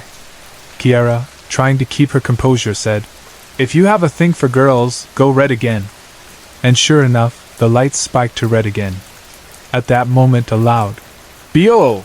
crackled through the walkie-talkie, scaring us both half to death. Kiara snatched the walkie and started yelling, cursing at Marcus for pulling a stupid prank. Once she finished her tirade, I took the walkie from her. "Marcus, that better be your only joke tonight, man. We're talking to something real here." I called him a dumb nickname, something about cucumber pants, which made Kiara look at me weird. "Long story," I muttered. Marcus apologized, said he was still trying to get into the cellar but it wouldn't budge. We told him to go ahead and keep exploring, just not to scare us like that again. After that, we tried asking more questions, but whatever we'd been communicating with seemed to vanish. The EMF stayed flat, and Kiara reported no further touches. Eventually, we found our way to the stairs leading up to the second floor. Kiara suddenly sighed in relief, muttering something like, "Finally, no more hands on my merchandise." She gave a small laugh when I teased her about it, and I felt an unexpected pang of nostalgia. I once loved that smile. Before I could dwell on it, I heard a faint little girl's voice whisper. "He is gone." I looked around, searching the hallway behind us, but found nothing. Kiara noticed my frantic movement. "You look like you just saw a ghost. What happened?" She put a hand on my cheek, and for a moment I felt close to her again. I explained that I heard a girl's voice. She stared at me, as though trying to gauge whether I was joking. Then we climbed the steps to the second floor, stepping onto old, dusty floorboards at the top. No sooner had we arrived than a loud thud echoed from the corridor. A small ball rolled across the floor in front of us. I tried to pretend it was no big deal, mumbling, "Maybe it's just the wind." We both knew that was a flimsy explanation, but we wanted some comfort. Then came thudding footsteps from the floor below. I grabbed the walkie and asked Marcus if he was moving around a lot. He replied, "No, I'm still at the ground floor trying to get into the cellar." "Why?" Kiara added, "We just heard footsteps. And I've been touched for the last 2 hours, but it wasn't Tay." Marcus fell silent for a moment, and we heard girlish laughter over the static. Kiara and I exchanged worried looks. Another loud thud reverberated, and Kiara let out a scream. I saw tears glistening in her eyes. I reached up to brush her hair behind her ear, trying to calm her. She sniffled, and we heard a third thud somewhere in the room behind us. "That's enough," I said, frustration creeping in. "I'm setting up the spirit box right here." Kiara tried to grab my arm, seeming nervous, but I was determined. Once I turned the box on, we both sat down. She held my hand, trembling a bit. "Okay, who rolled the ball?" I asked. Static crackled, and then a small girl's voice said, "Ally." Kiara's eyes widened, and her grip on my hand tightened. "Ally, why are you still here?" I pressed. The same voice answered, "Here to stop." She sounded younger than I'd expected. Kiara leaned closer to the device. "Are you trying to stop the person who touched me?" she asked. "Yes, he evil," the spirit box replied. Kiara's face paled. She whispered to me that she felt nauseous. The next words from the spirit box were, "That's him." Kiara clapped a hand over her mouth, looking like she was about to be sick. I practically begged her, "Ki, go outside. I don't want you getting worse." She hesitated, asking if I'd be okay. I nodded, seeing how shaky she was. We stood, and I helped her to the stairs, supporting her until she made it down. Then I returned to the spirit box. "Who made her sick?" I demanded. A cold male voice answered, "I did. She is mine now." My blood ran cold. "What kind of sicko are you?" I shouted. Suddenly, I heard approaching thuds in the hallway, but they stopped short. The girl's voice echoed once more through the box. "Is she safe?" I got up and looked out the window. I spotted Kiara outside, walking in circles, checking her phone. I quickly texted her, telling her to sit still so she wouldn't aggravate her nausea. She glanced up at me through the glass, then typed something on her screen. My phone buzzed. "I'm fine now, but it seems you have some help from the young girl next to you." I spun around, but saw no one. Right then, the male voice on the spirit box snarled, "Get out." It was more forceful than before. I glanced outside again, seeing Kiara safe on the lawn, then felt a weird sensation. The hair on the back of my neck stood on end, and I heard the girl's voice right next to my ear, whispering, "Get out. He is here." Something in the room clattered. I turned to see the spirit box flying off the table, smashing against the wall. Terror shot through me, and I backed out of the room. The hallway lights seemed to dim, or maybe my eyes were playing tricks on me. My flashlight flickered, weakening. I tried the walkie to call Marcus, but I got only static. Suddenly, all the doors up here slammed shut at once with an echoing bang. The force rattled the walls. My heart was pounding, but rage bubbled up alongside my fear. I yelled, "You're the one who made Key sick, right? Show yourself!" Silence. I started losing my temper. "You're a coward if you hide like this." The moment that sentence left my mouth, the doors all rattled hard, maybe 4 or 5 seconds of intense shaking. Then I heard a male voice, seemingly not from the spirit box this time, but echoing through the hall. "All girls are mine." At the far end of the corridor, I saw a tall, thin silhouette of a man. It didn't look quite human in its shape, stretched, blurred. Then, loud as anything, I heard, "Get out now!" That was my breaking point. Without a second thought, I bolted toward the stairs, nearly stumbling in my haste. As I reached the first floor landing, I heard the girl's voice again. "Please help." The sorrow in her tone made me hesitate. But then I heard violent crashing from deeper in the house, and my nerves couldn't take it. I hurried down to the ground floor. It was there that I noticed the cellar door rattling uncontrollably. It shook so hard I feared it might splinter. For a few seconds I just stared. Then I saw a small hand appear from underneath the door, as though someone was stuck down there. My mind screamed at me to run. I tore open the front door and stumbled outside. Gasping for breath, I turned back, expecting something to chase me. Instead, I felt Kiara's arms wrapping around me. She was crying, hugging me tightly. "Oh, thank God," she sobbed. "I thought something happened to you." Confused, I pried her off me and saw Marcus standing behind her, looking worried. "What are you talking about?" I asked. Kiara sank to her knees, still weeping. Marcus stepped forward, speaking quickly. "Dude, how did you get in and out so easily?" That question made no sense to me. I stammered, "What do you mean?" "I just walked out," Marcus explained. "You said over the walkie that you were in the cellar, and then a second later you said something collapsed on you, that you were dying." My jaw dropped. "When did I say that?" He insisted he heard my voice, that I was yelling about being trapped. Kiara nodded through her tears, confirming she'd heard it too. She said she wanted to rush in to save me, but Marcus told her to wait. She was convinced I was gone, that the house had done something to me. I glanced between the two of them, trying to make sense of it. "But I never got into the cellar. The door was jammed. I never even tried to open it." Kiara shivered, wiping her cheeks. Marcus frowned. "All I know is that your voice came through the walkie. You sounded panicked. You said you had no chance of surviving. We tried calling you back, but it got lost in static."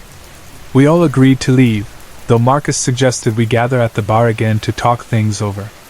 Kiara and I walked off first, and I put my arm around her because she was still trembling. She told me softly, "I was sure you were gone. That voice on the walkie sounded just like you."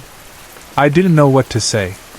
10 minutes later, we sat in the bar, sipping whatever drinks we'd ordered, exhausted and shaken.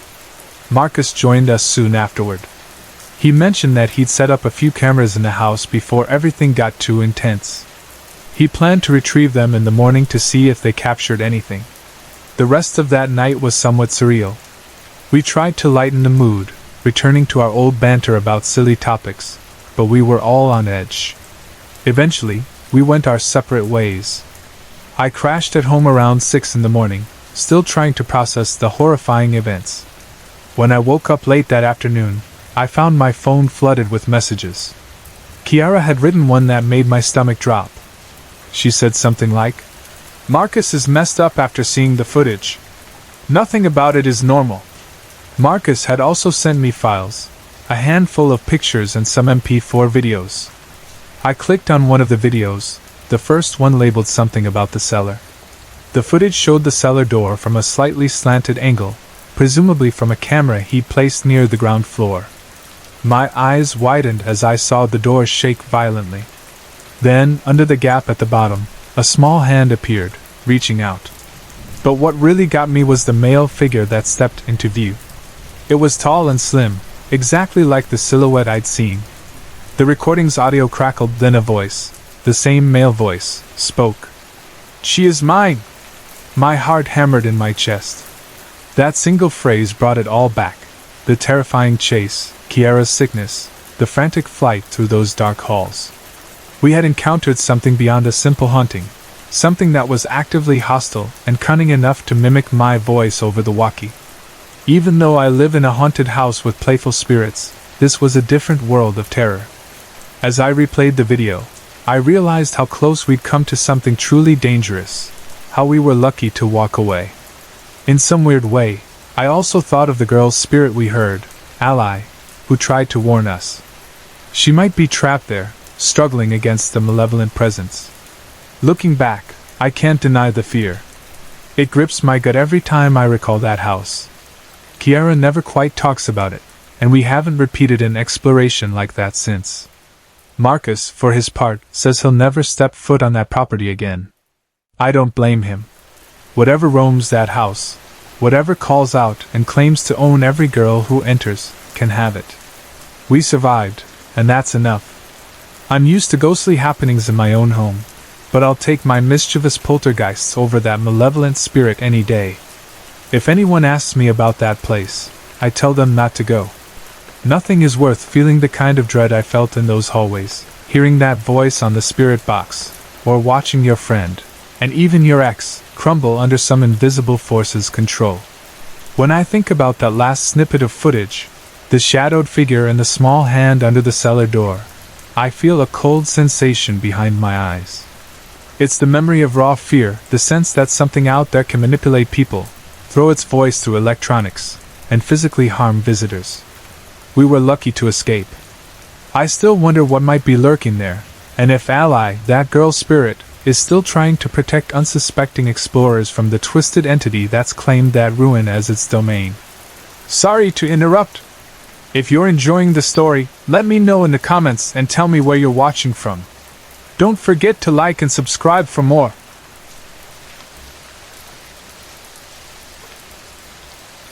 I spent the earliest years of my childhood in a house that was already a century old, set in the outskirts of a small Midwestern town. The place was large and creaky, with floorboards that would let out long groans at night, and an attic that caught all the stray drafts. From a young age, I liked to roam around that house, stepping through the halls in my socks, popping my head into the attic for a peek whenever I could muster the bravery. It had its fair share of quirks, odd angles in the walls, spiderwebs that stretched high in the corners, and it stood by a small cluster of trees that swayed ominously whenever a storm rolled through. But at the time, I saw it all as an adventure. I made good friends in the neighborhood and rarely feared anything inside those walls. My biggest concerns revolved around how to climb the apple tree out back or how to convince my parents to let me stay outside a bit later every evening. Then, when I was around 10 or 11, my parents made the decision to sell the house. It caught me off guard because, for the longest time, I assumed we would remain there forever. I thought I'd grow up in that old house, marking my height on a doorframe each birthday, and eventually leaving for college from the same front porch. But my parents wanted a change, possibly eyeing a job opportunity somewhere else, or maybe longing for a home in a more modern neighborhood. So they put the house on the market. Right around that time, everything started to shift for me, though I couldn't quite articulate it in those early stages. We happened to be selling during a period when real estate was sluggish. It took more than a year for the property to attract a serious buyer. That entire year, I was plagued by nightmares like I had never experienced before. I'd had bad dreams in the past. Like any kid, I'd wake up occasionally after dreaming about monsters or a scary movie scene. But these were different, more persistent and vivid. Night after night they featured two figures, an old man and an old woman. The woman appeared more frequently than the man. She was tall and spindly, towering with a bony frame. She always wore a white dress of some kind, a gown or possibly a wedding dress, that swayed around her ankles when she moved. A gauzy veil often draped over her face, but in spite of that, I could see her features as clearly as if the veil were see-through. She had a gaunt complexion, sunken cheeks, and these intense, penetrating eyes set under bushy gray eyebrows. Her nose curved downward in a pronounced hook, and the wrinkles around her mouth gave her an almost perpetually grim look. The old man, in contrast, wore a pair of overalls, was short and stout, and simply lingered in the background of my dreams, less noticeable but always present. Initially, their appearances in my nightmares were more ominous than violent. I might be dreaming about playing in a field, running alongside my dog, when I'd spot her standing in the distance. She would just be there, silent, her head turned in my direction, That alone was unsettling enough, but as time went on, these dreams escalated. They became more threatening, more vivid, and even cyclical. I recall one dream especially well, in which I was shoved from the third-floor attic window of our house. That specific scene recurred many times. Other dreams brought worse scenarios, ones that, as a 10-year-old, I found impossible to fully process. There was an undercurrent of cruelty in them, painful and frightening events that were so out of my childish worldview that it was difficult to comprehend upon waking. As these nightmares increased in frequency and intensity, I began to mention them to my parents. At first, they dismissed them as typical, bad dreams that a child might have, perhaps fueled by the stress of moving. But soon, something else started to happen. I woke up with cuts and bruises, scattered across my arms, legs, and even my torso. Some bruises looked like finger marks, others like I had fallen or been pushed. The cuts weren't deep, but they had no obvious origin. My parents found me quite distressed, so they took me to see a doctor. The doctor concluded that I must have been inflicting these injuries on myself, maybe while sleepwalking or having some stress reaction in my sleep. But I had no memory of doing anything like that. Even now, I can't recall a single instance of scratching or hitting myself.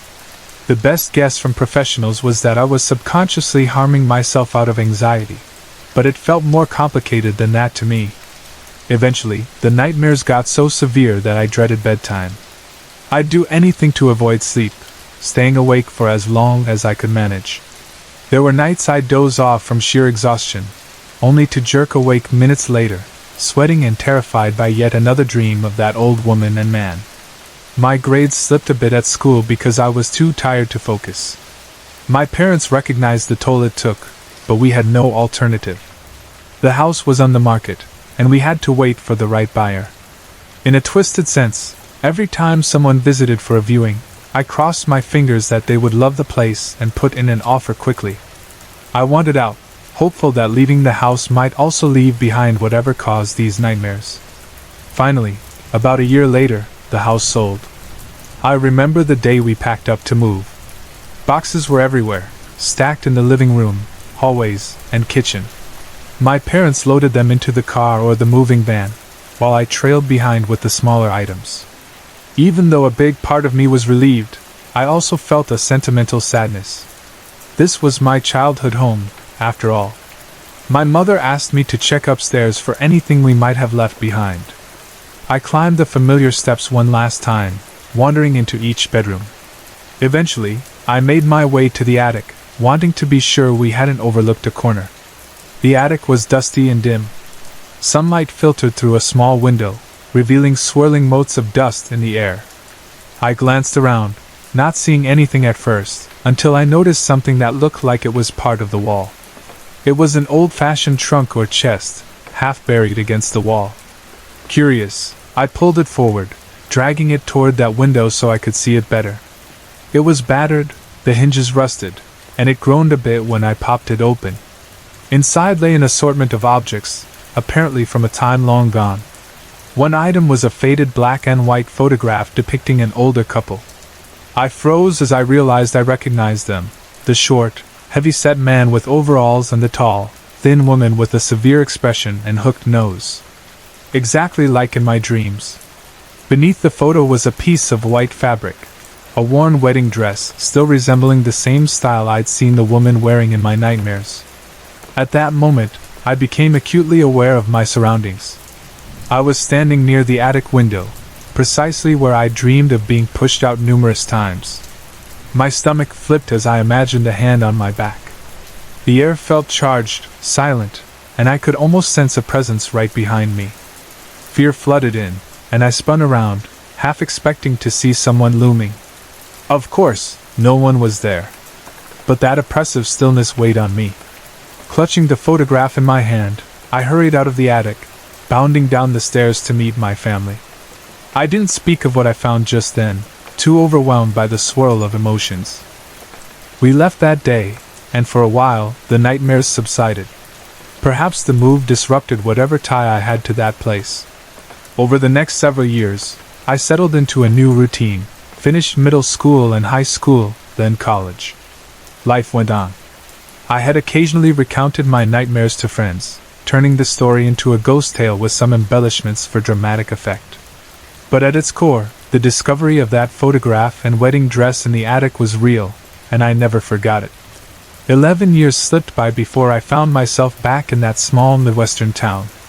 I'd been away for college and then adult life, but an opportunity to visit arose, and I decided to spend some time poking around my old haunts, possibly unraveling the lingering mystery of that old house. The nightmares had ended, but the memory lingered, and I wanted closure. I still had that black and white photo. Something in me demanded answers about the couple whose faces were etched so deeply into my nightmares. Armed with the photograph, I went to the local library, hoping they had records that might help identify the house's previous owners. Libraries in small towns can be gold mines of local history. After some searching, I got lucky. A librarian helped me find property records and old newspapers. It turned out that an older couple indeed owned the house from the early 1900s to the 1950s. Diving deeper, I unearthed a few more details. Their 6-year-old son had died there under tragic circumstances, a fall from the 3rd floor. That was the same window from my nightmares, the same vantage point I'd replayed in my dreams. Further records indicated the woman later died of starvation in the attic, years after her son's death. I sat stunned, piecing it all together. The boy must have fallen from that very attic window, the same place I dreamed of being pushed. Could those night terrors have been echoes of that tragedy? The line between my own imagination and something more supernatural blurred. The old woman's cause of death, starvation in the attic, felt especially grim. Did she lose her mind after her son's passing? Did wearing her wedding gown signify something about her grief? Or was that garment simply the only article she had when she died? My mind buzzed with questions. Armed with this new context, I decided to do something bold. I wanted to see the house again. After a bit of hesitation, I drove across town to that old property. The place looked different from the outside. Fresh paint, new flower beds, and a more modern fence. Still, it retained the same structure, the same shape that was burned into my mind from childhood. I parked out front, knocking on the door with some anxiety. I introduced myself as someone who lived there many years ago, feeling slightly embarrassed to show up unannounced. Surprisingly, the current owners greeted me warmly, talking about how they had renovated some rooms and wanted to show off their progress. The house's interior also looked updated. Walls were repainted, the floors redone. The couple proudly pointed out all the changes. As they talked, I recalled that my father, years ago, had converted a spare bedroom into a bathroom. The entrance to the attic was still through that bathroom closet, which seemed like an odd design, but it was how the house was built. I asked politely if I could use the bathroom, not wanting to mention my ulterior motive. They agreed. I stepped inside and shut the door behind me. Taking a moment to steady my nerves, I opened the closet door and carefully climbed into the attic. It felt surreal being back, especially with the house so different around it. The attic, though, seemed nearly the same, still dusty, still an echo of the past. There were a few new boxes and storage bins, but in the shadows, I spotted the old trunk again. My stomach flipped with anticipation. I knelt down, slid the trunk out from the corner, and lifted its creaking lid. Inside, it looked just as I remembered: personal mementos, random trinkets, the worn wedding dress. For a second, I wondered if I'd see any trace of my nightmares etched into the wood, some sign that confirmed all those nights of terror. But everything was still. I reached into my pocket and pulled out the black and white photograph that I'd carried with me since I'd left at age 11. Holding it gently, I placed it back in the trunk, resting it on top of the dress exactly how I'd found it. A wave of emotion washed over me: relief, sadness, maybe even gratitude. I gently closed the trunk's lid and took one final look around the attic, letting the memories sink in. I turned to go, giving the attic a soft goodbye, as if paying respect to the old couple I once believed haunted me. Then I made my way downstairs, thanked the owners for their time, and departed. Walking to my car, I felt an odd mixture of closure and lingering wonder. Part of me wanted to believe that the old couple had simply been lost souls, that perhaps they had latched on to me out of desperation or a need for comfort. Another part of me remained a pragmatist, questioning how much of my experience was shaped by childhood imagination, fueled by the stress of moving. But no matter what rational arguments I tried to muster, the memory of those vivid dreams, and the cuts and bruises that appeared without explanation, still sits in the back of my mind. The exact cause might remain ambiguous forever, but at least I found some form of resolution by returning the photograph and stepping away from the attic with a calmer heart. Now, years later, I'm no longer haunted by those nightmares. Sometimes I'll recall the old woman's face or the short man in overalls, but it doesn't grip me with fear anymore. I remember them with a peculiar sense of understanding, as though we had unfinished business that's now been concluded. That final moment in the attic, leaving the photo behind, served as my personal farewell. Maybe in some intangible way, it was also a farewell for them, and they can finally rest. Or maybe they never needed that photo in the first place, and it was all a psychological anchor for me. Regardless, I'm at peace with what happened, content that I returned to my old home, found the trunk that started it all, and placed the photograph back where it belonged.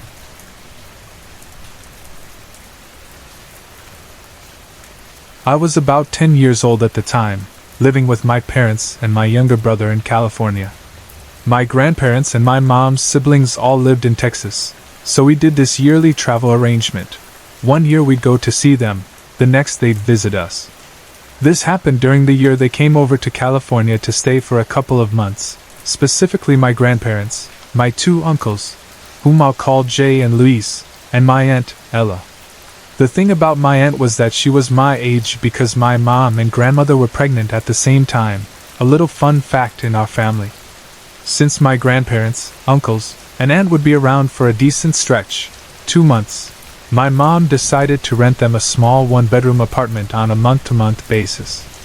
It seemed perfect at the time, cheap, conveniently located, and easy to move out of as soon as their visit ended. So they settled in, got themselves comfortable, and we started going over every day to spend time with them. Some nights, I'd even stay over, so I got pretty familiar with the place. My Aunt Ella and I liked running around outside the apartment complex, and we'd also play indoor hide-and-seek when the weather was too hot or if it was getting dark. Our favorite hiding spot ended up being the closet in the bedroom. It was a small walk-in closet, big enough for us to slip in together sometimes. There was a pull-chain light hanging from the ceiling, and the door closed just enough to block out all the light from the bedroom. We loved it, crouching there giggling while the other person wandered around, peeking under furniture or behind curtains. Anyway, one particular day changed everything. My Uncle Luis was sitting in the bedroom working on a broken radio, so he was by himself. The rest of us were probably in the living room or kitchen.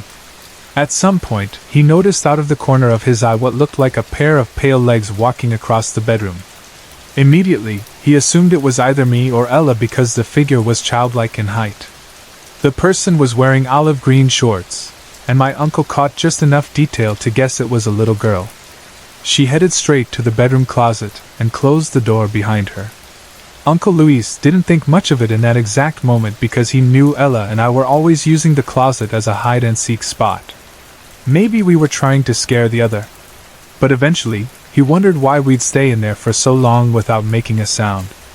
He stood up, went to the closet, and opened it, fully expecting to find one of us stifling laughter inside. Only, no one was there. Confused, he walked out to the living room. My mom, my grandma, my Uncle Jay, and the two of us kids were all there, sitting around talking or playing. Ella and I certainly hadn't been in the bedroom at all. All of us saw the color drain from Uncle Luis's face. He strode over to the front door, peeked out the little peephole, then turned back to face the rest of us.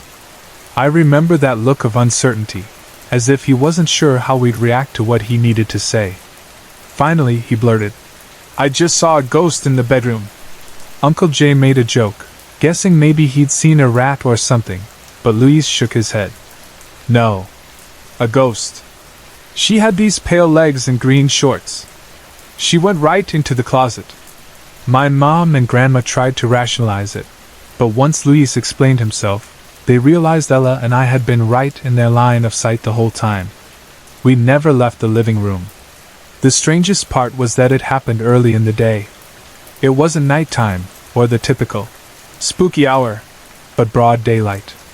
That left no explanation for who or what walked into that closet. The next day, my mom and Luis happened to see the apartment manager standing around outside in the parking lot. My uncle decided to just go for it, and asked the manager point blank if the apartment had a history of hauntings, or if anything unusual had happened there. The manager hesitated, looking nervous, but sensing our concern, he finally shared a story. He explained that the previous occupant of that very unit had been an older woman living there for quite some time. Neighbors complained often about her, saying she was loud, rude, and acted very strange. After she moved out, the staff went in to do their standard cleaning, expecting just the usual dirt or maybe a messed up carpet. Instead, they found what appeared to be a shrine in the bedroom closet. The manager didn't describe it in detail, but he did mention there was a pig's head in the center. I never found out if it was a real pig's head or some prop, but either way, it was freaky. The manager said it looked like the woman had been practicing black magic or something similar. After she moved out, neighbors claimed they sometimes glimpsed shapes inside the empty apartment windows and heard weird noises at night. Supposedly, they even saw lights flick on and off when the place was vacant. The manager relaying this story was a sober, no-nonsense kind of guy. His seriousness made it hard to dismiss.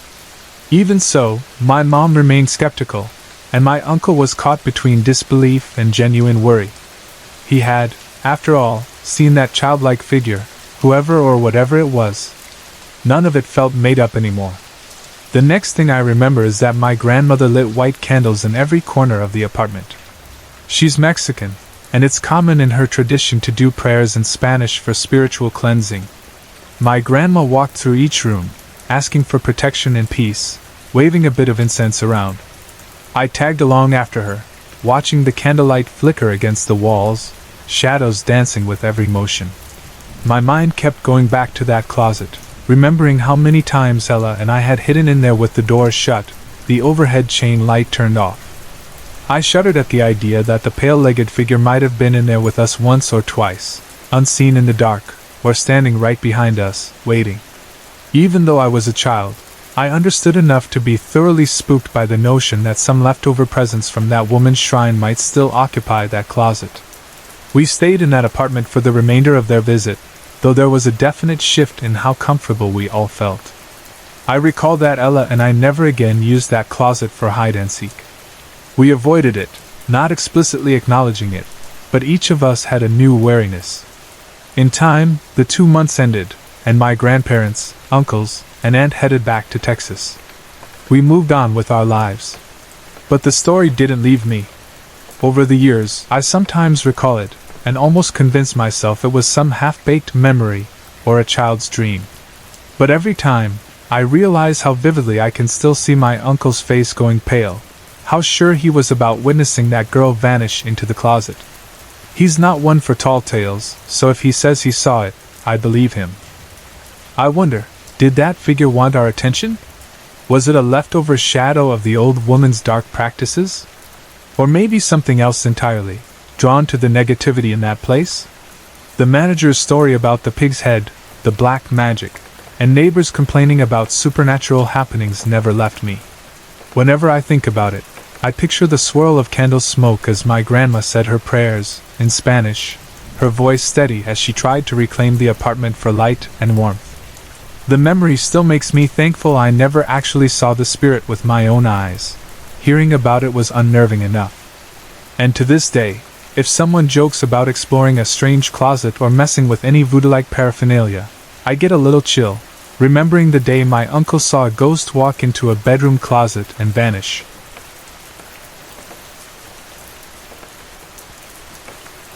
I only traveled to Republic because my mother was there. I hadn't lived with her for 2 years. I left when I was 20, and now I was 22. She'd called to say she was lonely, that ever since my father left her when I was little, the house had begun to feel increasingly empty. I couldn't deny her request, I'd always had a soft spot for my mom, even though I'd moved away to build my own life. Hearing how sad she sounded made me pack my bags and go back, if only to keep her company for a while. I remember arriving in Republic on an overcast afternoon. The clouds hung low, as if hinting at a storm, and the wind brushed through the thin trees by the side of the road. After a bit of driving around, I had to admit I'd forgotten her exact street. It had been so long, and my mother had moved from the place I grew up in. So I pulled over, took out my phone, and called her.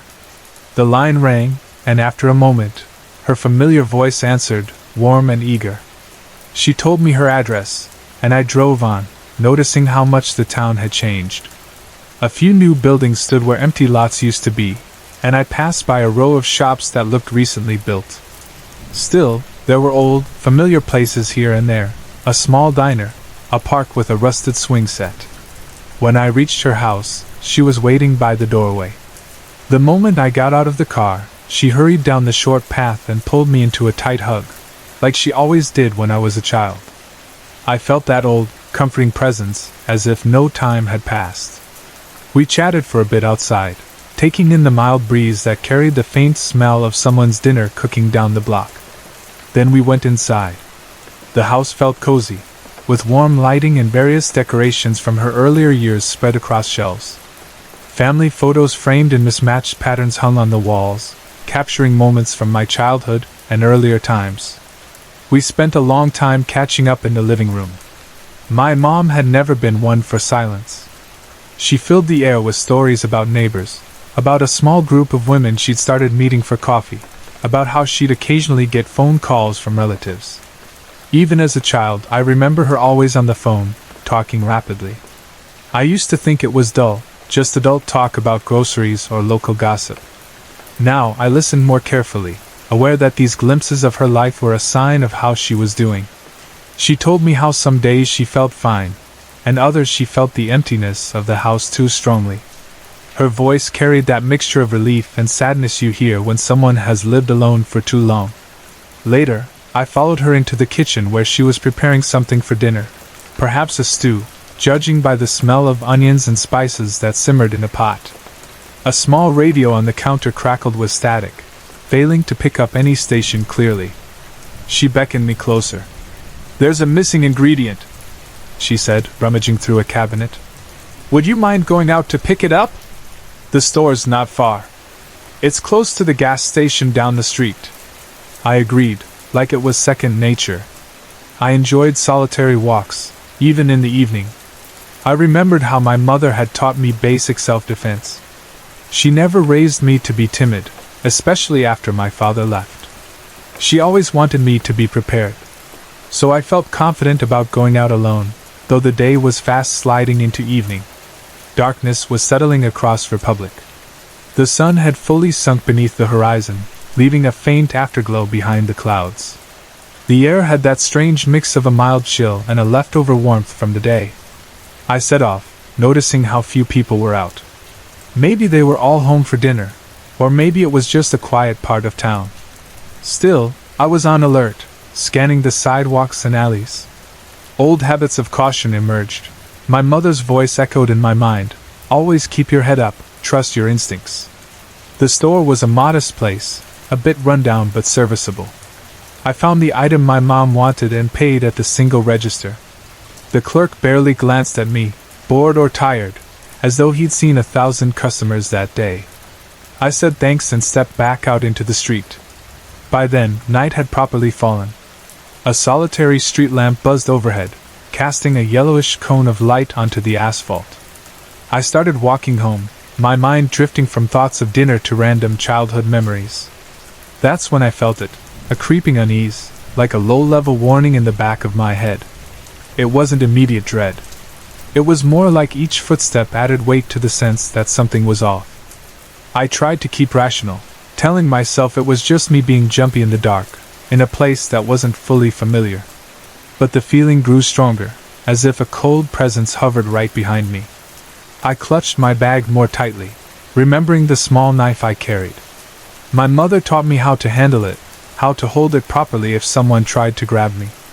At some point, I paused, scanning the street. It was deserted. The flickering overhead lamp made shadows stretch and distort across the pavement. My gaze roamed over parked cars, windows of houses with closed blinds, and the faint silhouette of trees in the distance. Then I noticed something. Far down the sidewalk, a figure stood. My first assumption was that it could be anyone, a neighbor, a passerby, a random local. People sometimes stand still to check their phones or look for something in their bag. But as I watched, this person didn't move at all.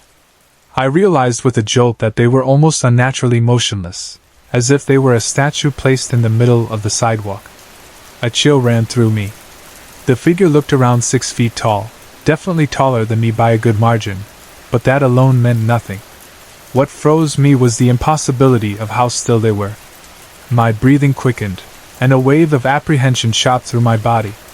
Telling myself not to panic, I lifted my phone and flicked on the flashlight app, shining it toward them to confirm what I was seeing. In normal circumstances, shining a light on a person reveals their features, their clothes, their face, something. But my light only seemed to vanish into the silhouette, as though it was being sucked in. I saw no eyes, no glimmer of reflection. Instead, I saw a void, pitch black, darker than a normal shadow. For a moment, I felt my entire body lock up. My mind screamed run, but my legs refused to budge. I recalled how, in horror movies, the protagonist never moves right away when the monster is right there. This was that feeling, the raw freeze of real terror. Then it started to move. But the motion was bizarre, jerky, glitch-like, sort of how a broken video game character teleports forward then backward, with no natural flow. Each flicker of movement brought it closer. My throat tightened. I wanted to scream, but no sound came out. The figure seemed to be toying with me, bridging distance in quick, unnatural spurts. Suddenly, out of the corner of my eye, I saw another figure materialize. Just blinked into existence a few steps to my left. And then another one behind me, then another one to my right. 4 of them in total, each shaped like a faceless shadow, each bounding with that weird glitchy motion. Before I could react, they arranged themselves in a circle around me. It was a position that cut off any possible route of escape. Even though they had no visible eyes, I felt the intensity of their focus on me, a maliciousness that was nearly tangible. My phone began to buzz in my hand. The screen lit up, displaying my mother's name. Something about that phone call jarred me enough to move. Reflexively, I answered. "Hello?" I managed, voice trembling. The moment I spoke, I realized the figures were gone. No swoosh or fade out, just gone, as if they had never been there. My mother's voice came through, worried. "Are you okay? Where are you? Did you get lost?" Her words brought me back to reality. I took a shaky breath. "No, I'm fine," I lied. "I had a bit of confusion at the store, but I'm on my way." She told me to hurry up and hung up. I stood there, alone again, as if the entire event had been a hallucination. I scanned the shadows around me, half expecting those figures to appear once more, but the street was empty and still. My heart pounded. I wondered if I'd completely lost my mind or if that was a real encounter. Nonetheless, I started walking again, quicker this time, nearly jogging the last few blocks to the house. The second I stepped through the door, my mom asked, "Everything okay?" I forced a small smile and shrugged, handing her the grocery bag. I just said, "Yeah, it took longer than I expected." That night, as I lay in bed, I replayed the whole scenario. Could I have imagined it? But it had felt so real. The oppressive sense of malice, the absolute blackness of those silhouettes that devoured the light from my phone, and the terrifying way they flickered around, like they were skipping frames in reality. My mother wouldn't have believed me if I told her about shadow figures in the street. She'd probably chalk it up to me being paranoid in a town I hadn't visited in a while. Even now, months later, I can't erase that memory. Whenever I close my eyes and think of Republic at night, I see those beings cornering me, invisible malice in their stances.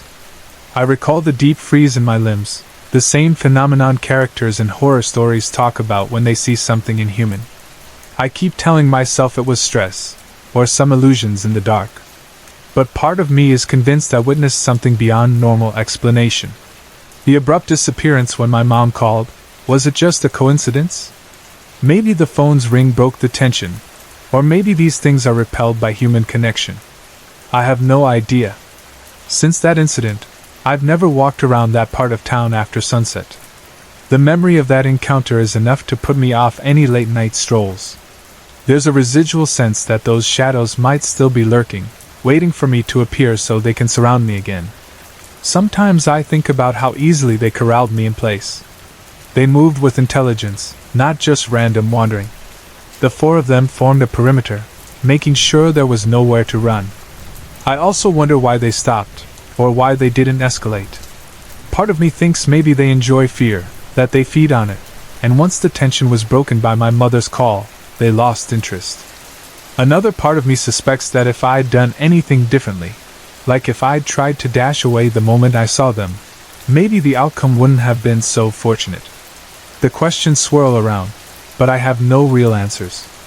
All I know is that I trust my instincts more than ever.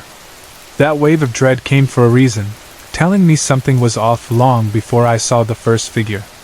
Next time I get that kind of gut feeling, I'll be more cautious, maybe turn around or seek a place with people around. Because there are things in this world that defy rational understanding, at least for me. Some are mild and vanish quickly, but they leave a mark on your psyche, reminding you that reality can have edges we're not used to dealing with. I still talk to my mother regularly, but I've never shared the story of that night. I tell her all is fine whenever she asks about my short walks or errands. She probably doesn't suspect a thing. In her eyes, I remain the self-assured daughter she raised, able to handle any normal threat. But neither of us expected the threat of intangible, possibly supernatural shapes drifting through the darkness. If I ever do mention it, she might laugh it off or become worried that I'm seeing ghosts. So it's better left unsaid. I can deal with the memory on my own. Sometimes I dream about those silhouettes. In the dream, they appear in the corner of a room or outside a window. They don't do anything except watch. But the malevolence is always there, sending chills through my sleeping mind. I wake up, chest tight, glancing around to reassure myself that I'm alone. The feeling fades by daylight, replaced by a subdued sense that I shouldn't dismiss the experience as pure imagination. In the end, I've returned to my own life. I keep in touch with my mother, and I occasionally visit but rarely stay past sundown. If I have to, I make sure I have a ride so I'm not walking alone. It's a small adjustment in my habits, but it helps ease my nerves. Part of me thinks it's silly to let fear from a single strange event impact my routines. Yet I can't quite let it go. The memory of how quickly they materialized and blocked me in stays with me. I'd rather be safe than sorry. So that's it. That's the story. Just me, a winter evening in Republic, a quick trip to the store that turned into an unforgettable fright. No grand finale or swirling vortex of darkness, just four black figures flickering into existence, then vanishing when my phone rang. Did it actually happen?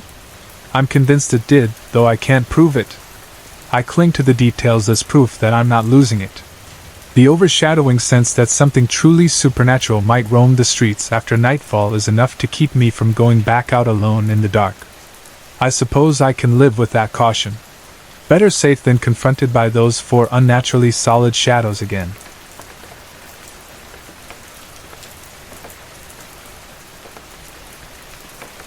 I remember how my friend Johnson and I were almost at the end of our enlistments in the U.S. Army. We were stationed at Fort Bliss, way down near El Paso, and we thought we'd seen our share of odd details and chores. The Army has a habit of giving you menial tasks out of nowhere, setting up a ceremony, unloading crates of ammunition, maybe even volunteering to make a parade look more impressive.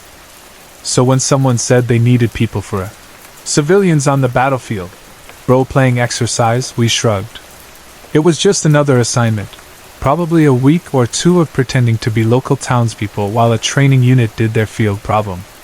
They gathered about 10 of us from random units, Johnson and me from our infantry unit, plus a scattering of cooks, supply clerks, maybe a finance guy or two. We didn't really care.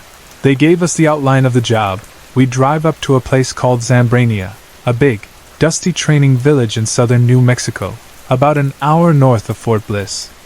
Our role was to pretend to be neutral civilians caught in a military conflict so a unit could practice dealing with people who weren't the enemy.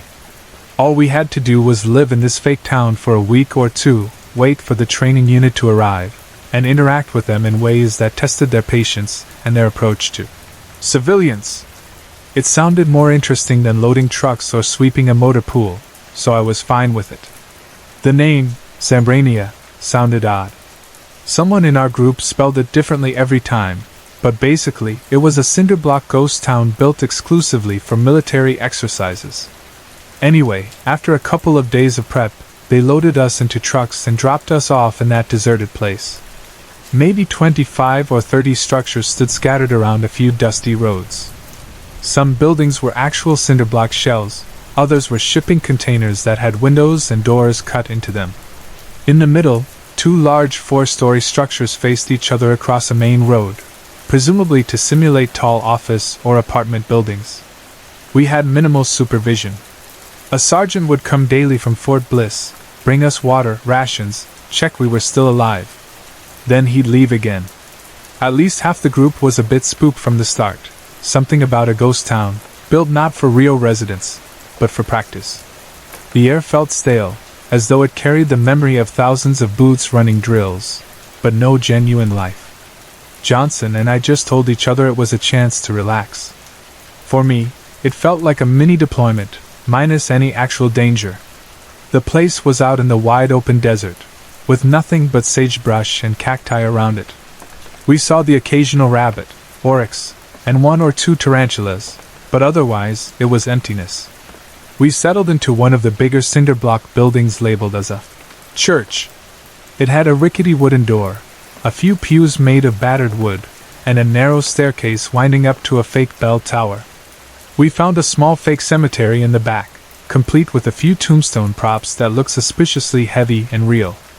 At first, we all chose to sleep there, piling our sleeping bags on the floor, because it was relatively clean. It was definitely more stable than the shipping container huts. I should mention the group itself was an odd mishmash. You had me, an infantry medic, often just called Document. I was also the only woman in the group, which didn't bother me much. My best friend, Johnson, was a full-blooded infantryman, the typical unstoppable grunt who'd run toward a gunfight without hesitation.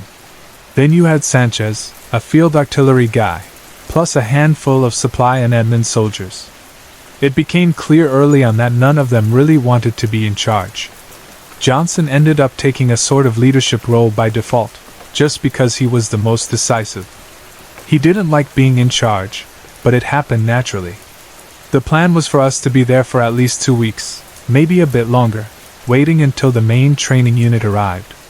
They'd be out in the field doing a mock war scenario, eventually rolling into Zambrania. We were to act like regular townspeople, cooking, complaining, wandering around, maybe staging a riot if the higher-ups told us to. Meanwhile, we lived there with no showers, just bottled water, MREs, and a few porta-potties. We had no forced schedule, just a daily check from that sergeant with supplies. Honestly, it was the best detail I'd ever gotten. Usually, details are tedious or physically demanding. This one felt like an extended camping trip, though the environment felt vaguely creepy.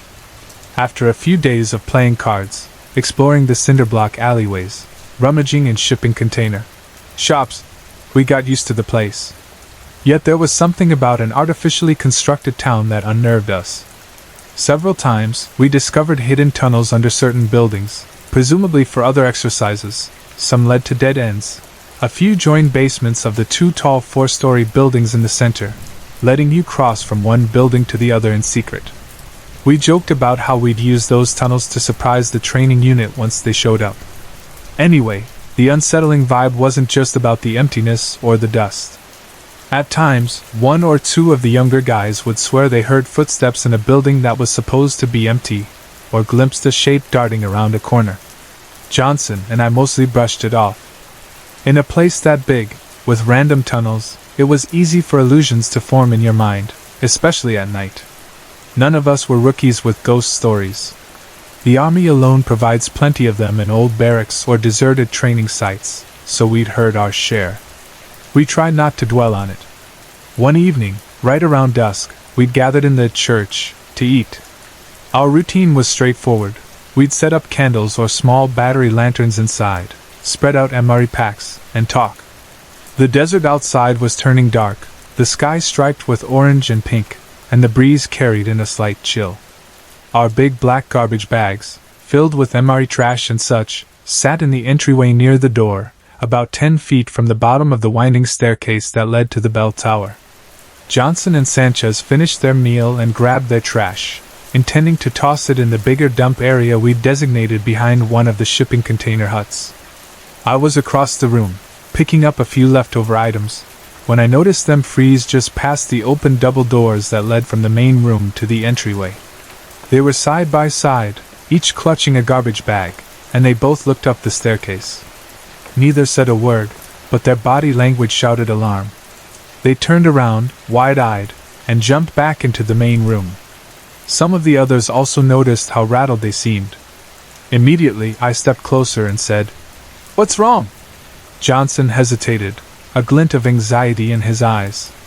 For two men trained as infantry, it was rare to see genuine fear. But there it was, plain as day. Finally, Sanchez spoke up, his voice shaky.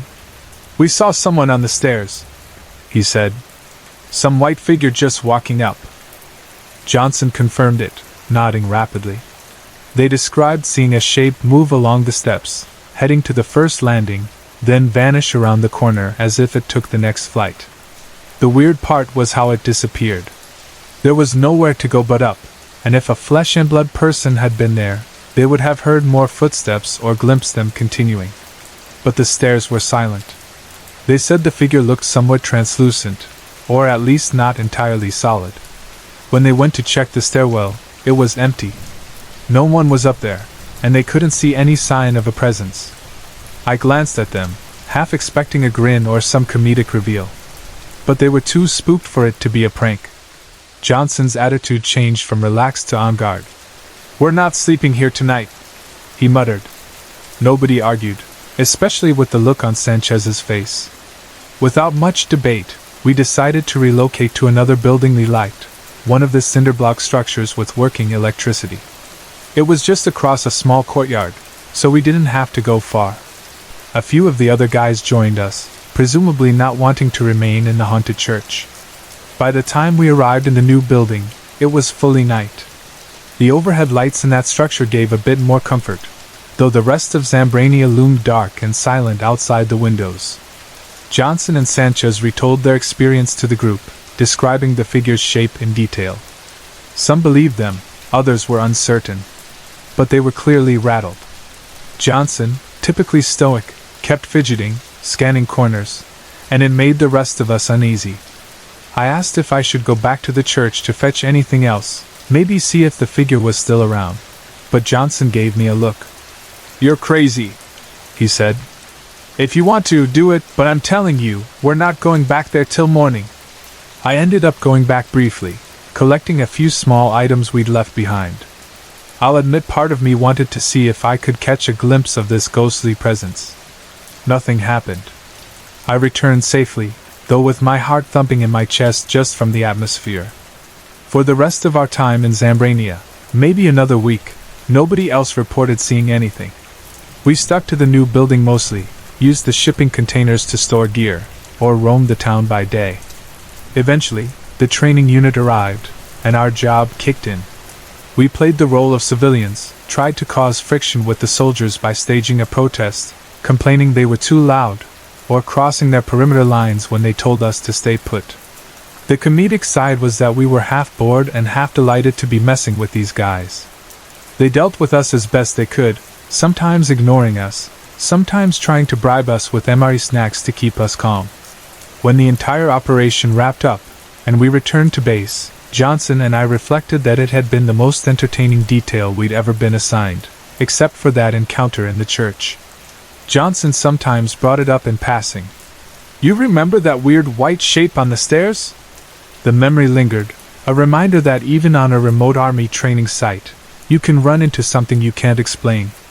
Over time, the story became just another piece of army lore we carried.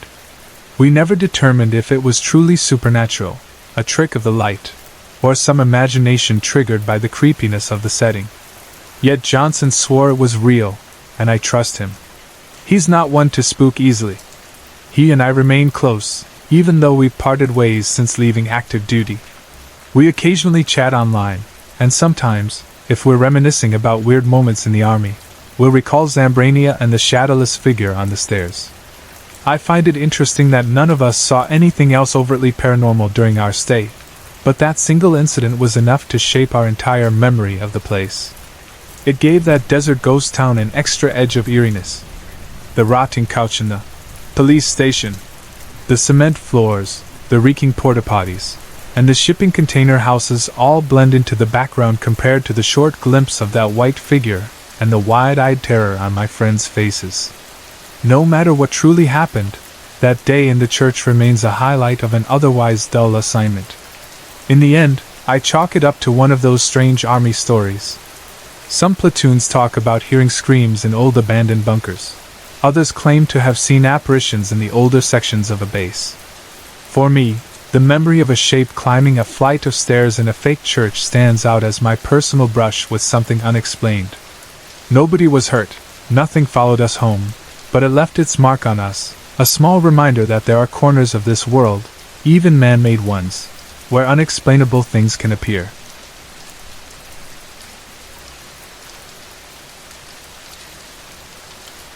I was 14 years old when this happened, and at the time, I was living in Mexico with my family. It was the rainy season, which meant that nearly every evening, dark clouds gathered overhead. The rain would typically begin in the late afternoon, intensify at night, and sometimes keep going until dawn. Because I was used to living in this region, I knew the rain often brought about rivers that formed out of dry creek beds, turning them into rushing waters. It was something everyone in the neighborhood learned to navigate, from older folks to little kids, because the roads and fields would flood in unpredictable ways. One day, I was at home, but I visited my cousins often. They lived nearby, up a slight hill at the edge of a small town. The older cousin was about 16, and his younger brother was my age. They'd come over to my house, or I'd go to theirs, and we'd spend hours playing games, watching TV, or just talking about random stuff. On this particular day, my older cousin was telling us he'd heard La Llorona the previous night. If you're not from Mexico, La Llorona is a well-known legend, a woman's voice wailing in the darkness, searching for her lost children, or so the story goes. People say that if you hear her crying, it's often a bad sign, or that she's drawn to places with water, like rivers or lakes. When my cousin said he'd heard La Llorona, I laughed, along with his younger brother, because we were all somewhat into the paranormal. We liked ghost stories, told them to spook each other, but never really believed that such an iconic legend would show up in our actual lives. It was one thing to chat about monsters or ghosts, but it was another to claim La Llorona had walked right by your window. We teased him a bit, but he stayed serious. He insisted he had truly heard her the night before, wailing in the distance. He told us his place was especially prone to weird happenings because a river formed behind his house whenever it rained heavily. I remembered that, in rainy season, a gully near his backyard turned into a small, rushing stream. My cousin said La Llorona would appear there, wandering the water's edge. He was convinced, after hearing her once, that she might show up again. He asked if I wanted to sleep over that night to see for myself. My younger cousin and I exchanged glances. Part of us was nervous, but I was also curious. Maybe we'd just end up sharing ghost stories, watch a storm pass over, and that'd be the end of it. So I agreed. I grabbed a small backpack with pajamas, a spare shirt, and my toothbrush, told my parents I was spending the night. They thought nothing of it. They were used to me hanging out with my cousins, and I suspect they didn't believe in La Llorona any more than I did at the time. When dusk came, we gathered at my cousin's place. The air outside was damp, the sky a dull gray. We were inside the living room, flipping through channels on TV. My aunt and uncle were around, But it was getting late, and they turned in early. By around midnight, the living room was ours. We huddled with blankets on the couch, the TV volume low. It was a typical scene: me, my younger cousin, and the older cousin who swore he heard La Llorona. We whispered about random topics, occasionally glancing at the windows. The steady drum of rain on the roof made the atmosphere cozy but also slightly tense, especially with the earlier rumor of the wailing woman fresh in our minds. A couple of hours passed like that, the rain continuing outside, and soon it was near 3 in the morning. The TV played some late-night program we weren't really paying attention to. Suddenly, I noticed my older cousin pulled a blanket over his head. He pressed himself against the couch as if trying to hide. Immediately, I asked him, "What are you doing?" He didn't answer at first. Then he mumbled that it was about to happen, exactly like last night. The same sequence of events: first the dogs, then the cats, then the chickens and cows, and finally, everything would fall silent. I exchanged a skeptical look with the younger cousin. "What are you talking about?" I asked, but a chill crept into my voice. My older cousin just said, "The dogs will start barking any second." Right on cue, distant barking cut through the sound of rain. It wasn't just one dog, but several, scattered across the neighborhood, building into a chorus of frantic howls. I felt the hair on my arms rise. My older cousin, hidden under the blanket, continued, "Next, the cats will start fighting." Right after he said that, we heard those unmistakable yowls of cats battling near the front yard, an eerie mixture of hisses and shrieks. Then he said, "Now the chickens and cows go crazy." And sure enough, we could hear the squawk of chickens in someone's yard and the distressed lowing of a cow or two from a neighbor's property. It was the strangest meltdown of farm animals all at once, echoing into the early morning darkness. At this point, I was thoroughly spooked. My younger cousin pressed closer to me, eyes wide. My older cousin was trembling so much I could see the blanket quiver. Then he said, "And then they'll all stop, at the same time." A moment later, as if obeying an invisible command, the barking, yowling, clucking, and mooing cut off, leaving a jarring silence. Even the rain seemed to hush. It was as though the entire night had paused to listen to something we couldn't hear yet. The hush was so total that not even a cricket chirped. My older cousin muttered from under the blanket, "She's coming, she's coming." I felt a knot twist in my stomach. As much as I wanted to act tough, hearing the animals all lose their minds then abruptly stop was unnerving. "Who's coming?" I asked, even though deep down I already knew. He didn't answer, but the tension in the air made it clear. Then, in the distance, I heard it, a long, mournful wail, drifting through the darkness. It rose in pitch, then faded, echoing as though traveling along the wet roads and fields. My heart pounded as I recognized the cry that legends call La Llorona, the weeping woman. I proposed that we try to see if there was anyone outside, a trick of the wind maybe. But my older cousin was too paralyzed with fear to budge from his blanket. The younger cousin was also frightened, but a spark of curiosity overcame him, so we both stood. Step by step, we edged toward a window near the back door. The wailing came again, this time from the opposite direction. It sounded as though the voice was moving, floating along the roads, circling the house. "Wait until it sounds far," I whispered to my younger cousin. "Then we'll open the window and peek." He nodded, swallowing hard. The wail rose once more, and it seemed slightly farther away. We took a step, but a sudden noise from behind us made the younger cousin shriek. He jumped back, nearly knocking me over. His scream triggered my own terror, and I scrambled away from the door, nearly tripping. The wail from outside grew quiet again, as if listening to our panic. By then, we were both next to the older cousin, cowering near the couch. My chest hurt from breathing so fast, and every muscle felt tight. We huddled together, waiting for more sounds, but the wailing abruptly stopped. The silence that followed was almost worse.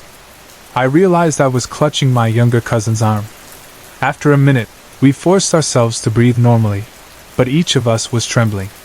Eventually, around the first hint of dawn, we drifted into a restless sleep. We told ourselves maybe it was just a nightmare, or some kind of cosmic trick. Morning brought sunshine and the usual bustle of the small neighborhood. My aunt, who woke early to start cooking, found the three of us bleary-eyed in the living room. When we told our uncles and my grandma what had happened, most of them laughed it off. They said we were telling tall tales. My grandma, however, took on a serious expression. She told us quietly that when you hear La Llorona wailing close, it might mean she's actually far. But if you hear her sounding far away, that's when she's near. She was convinced that if one of us had actually looked out the window or stepped outside, we might have had a direct encounter that ended badly. That sobered us. I replayed how the wails had traveled up and down the street 3 times, making it impossible to tell if she was near or far. Maybe we were lucky we never peeked. Reflecting on it now, I wonder if my older cousin's story about hearing her the previous night was the same phenomenon. He described the dogs barking, the cats fighting, the farm animals going wild, then abrupt silence. I guess that's how the cycle repeats each time she appears. It's as if all living creatures sense something unearthly before we do. Did I truly hear La Llorona that night, or was it just a bizarre alignment of coincidences? Some stray dog or coyote inciting the others? A gust of wind making a wail? The terrifying synergy of all the animals plus the intense hush and the distinct, mournful cry felt too specific to be random. I never told many people about that experience. Even my own parents heard only a shortened version. My mother suspected it was teenage overimagination. But a part of me can't forget the raw tension in the air. Like the atmosphere itself knew something malevolent was passing through.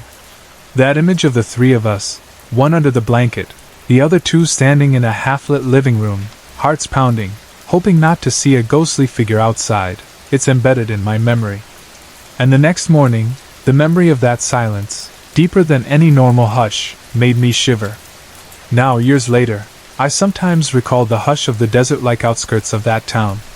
If it's a rainy season, or if I find myself alone at night, I think of the howls of neighborhood dogs that might signal something approaching. In many ways, La Llorona is just a folktale, but like all good legends, it's rooted in a collective fear of something intangible and sorrowful. Maybe the reason the animals sense her presence is because they respond to that primordial grief and dread. Or maybe there's no explanation at all. In any case, that night shaped how I see the legend. It's no longer just a story I heard from older relatives or on a YouTube channel. I experienced enough to respect it. My grandma's warning that when she sounds close, she's far, and when she sounds far, she's near, resonates like a riddle. It also suggests something about illusions and misdirection.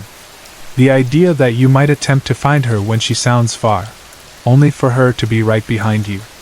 Even now, if I hear stray dogs bark in the middle of a drizzly night, my mind goes back to that living room, the steady thrumming of rain on the roof, and my cousin's trembling voice saying, "She's coming, she's coming!" The memory is as vivid as the day it happened. I suppose that's how legends live on, not just through stories repeated by our elders, but through personal encounters that make us question everything we assume about folklore versus reality. Though I might never know what truly took place that night, the experience remains with me, just as potent as any real danger could be. It's a testament to the power of both the mind's imagination and the weight of cultural myths that seep into our bones from childhood. In the end, I trust my senses enough to say something extraordinary occurred. The animals truly flipped out, the hush truly descended, and that eerie wail truly echoed in the darkness. The next time it rains heavily, I'll probably recall the entire event, from the flickering TV to the final hush, reliving it in memory. And maybe I'll keep an ear out for that faint, far-off cry, just in case.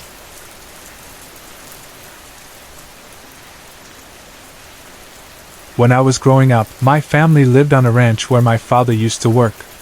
I couldn't really tell you how big it was in acres, but as a kid, it felt like the entire world. Fields stretched out in all directions, with tall grass for the cows, scattered groves of trees, and a few rough roads leading out to the main highway. We had other animals around, goats, horses, and sometimes wild pigs lurking out by the fences. Back then, I thought living there was normal, but as I got older, I realized not everyone wakes up to the sound of roosters or sees cows grazing as soon as they step out the front door. My dad disappeared from our lives when I was still very young, around 6 years old. He left, never gave a reason, and my mom never talked about it much. She just focused on keeping the household running. My little brother and I tried our best to help, feeding the animals or doing minor chores, though we were only kids, so we mostly just did what we were told. My mom eventually found another job, one that required her to drive into town early each morning. Because we lived so far out on the ranch, she had a lengthy commute. This meant she left the house around 4 in the morning, long before the sun was up. She'd wake my brother and me, make sure we got dressed for school, fix us a simple breakfast, then head out. The bus would come for us sometime around 5 or 5:30. That bus schedule changed depending on which route the driver decided to take that morning, so every day was a bit unpredictable. Our ranch had 2 main gates. One was usually locked, so the bus driver either had to get off the bus to unlock it or go around to the main entrance. Some mornings, he felt lazy or pressed for time, so he'd skip the locked gate and circle around the longer route, which might cause him to come even earlier or later than usual. It was a bit of a toss-up. Because of that, my brother and I got used to standing by the gate in the dark for a good while, scanning the road for the headlights of the bus. We'd chat quietly or sometimes just stare at the stars, which were brilliantly bright out in the countryside. It was normal for us, although from an outsider's perspective, 2 children standing alone in the dark at 5 in the morning might sound unsettling. I remember that the mornings were cold, especially during certain times of the year. In rainy season, the chill in the air was noticeable, and we wore jackets or sweaters. My brother was younger than me, so I tried to look out for him, even though we had normal sibling spats. On one morning in particular, the air was damp, and we could feel the moisture from a recent rainfall in the ground beneath our feet. The gravel road glistened slightly under the faint glow of a distant ranch light, and the smell of wet soil drifted around us. We had fed some of the smaller animals already, chickens and goats, and we patted the heads of a few curious cows that wandered close to the fence. Then we took our usual positions near the gate, my brother on one side of the driveway, me on the other, waiting for the telltale rumble of our bus's engine. There were plenty of cows out that morning, though that wasn't strange in itself. A ranch is full of them, after all. We noticed a white calf nursing from its mother, who was also a pale shade of white. It was a soft, almost ghostly color under the dim light. We didn't pay them much attention, since it's not like cows recognized us personally. We thought it was just another typical day. The bus was late or maybe early, we couldn't be sure. My brother kept glancing up the road, and I'd ask him, "Do you see the bus?" He'd reply, "No, do you?" We went back and forth a few times, more to break the silence than anything. Then I saw my brother's expression change. He stopped whispering about the bus and stared over my shoulder, his face shifting from neutral to alarm. Immediately, I guessed maybe the mother cow was acting protective or some large bull had come up behind me. Sometimes, a bull would wander closer, and you had to be cautious. So I turned around slowly, expecting to see a cow lowering its head or a bull snorting. But that wasn't it at all. What I did see has stayed in my mind for nearly 36 years. I've replayed the moment in my thoughts more times than I can count, questioning whether it was real. But it felt real, so vividly that I can still picture it. Standing by the cow was a man, except he had no head on his shoulders. Despite that, he moved as if nothing was wrong. He was wearing a checkered suit, like something from old photos you might find in a trunk in someone's attic, complete with a bow tie. At his side rested a strange carpet bag, the sort with a handle on top. He was crouching or maybe sitting, but there was nothing beneath him, so it looked like he was sitting on thin air. And unbelievably, it seemed like he was milking the mother cow. A wave of disbelief washed over me. The rational part of my brain insisted that people can't be headless, that this had to be some trick of the light, a weird shape or shadow. But I saw the checkered pattern of his suit, and I saw him leaning forward as if drawing milk from the cow, even though the father part of the scene was truly impossible to explain. Then, he turned, no, not turned his head, because he didn't have one, but turned his shoulders toward us. I had this paralyzing certainty that he was looking at us, even though there was no face or eyes to see. My brother must have thought the same, because he started running. So did I. I dropped whatever I was holding, my books, my lunch, I can't remember, and bolted after him. We sprinted back up the driveway toward the house, hearts pounding. In the early morning darkness, it felt like a nightmare, yet we knew we were fully awake. We reached the house and tumbled inside, heading straight for the washroom or screened-in porch area. We tried to quiet our breathing, listening intently for footsteps or any noise. Then we heard it, something moving inside the house. It sounded like boots or perhaps spurs, that distinct clinking as if a person was walking across a wooden floor. Fear seized me, and I clung to my brother. We realized we might not be safe in the house, so we ran out the back door to find help. There was a hunting camp behind our place, and we remembered a neighbor or caretaker living near it. We decided to run there, hoping that someone would be awake. As we tore through the yard toward the camp, we encountered a crowd of wild pigs milling around in the darkness, maybe 100 of them, or so it seemed. Wild pigs can be extremely dangerous, able to gore or trample you if they feel cornered. So we skidded to a stop, scanning for a way around them. They were huddled so thickly that it seemed impossible to pass. With no other option, we jumped up onto a picnic table standing out in the open. My brother and I clutched each other, half crying, trying not to draw attention from the pigs. I squeezed my eyes shut, expecting them to close in on us, but when I opened them a second later they were gone. Every single pig had vanished, as if they'd never been there. It was unbelievably eerie. Maybe they ran off into the brush quietly, but we heard no scuffling or snorting, nothing. It felt like we were caught in some twisted dream. First, a headless man, then spurs in the house, then a vanished herd of wild pigs. We hopped down from the picnic table, ran further, and pounded on the door of the caretaker's home. Our frantic knocks must have jolted him awake. He came out wearing a belt lined with bullets, like a scene from an old western, and holding a gun. We babbled about seeing a man with no head, hearing footsteps in our house, encountering 100 pigs that disappeared.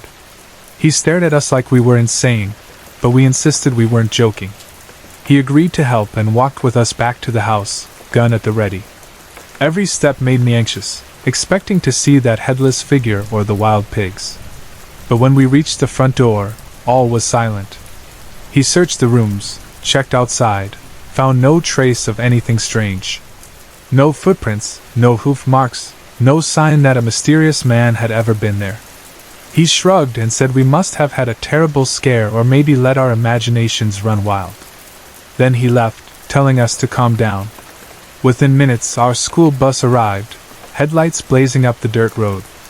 I grabbed new shoes, since I'd lost my sandals in our mad dash, and hopped onto the bus, ignoring the questioning stares of the few other kids aboard.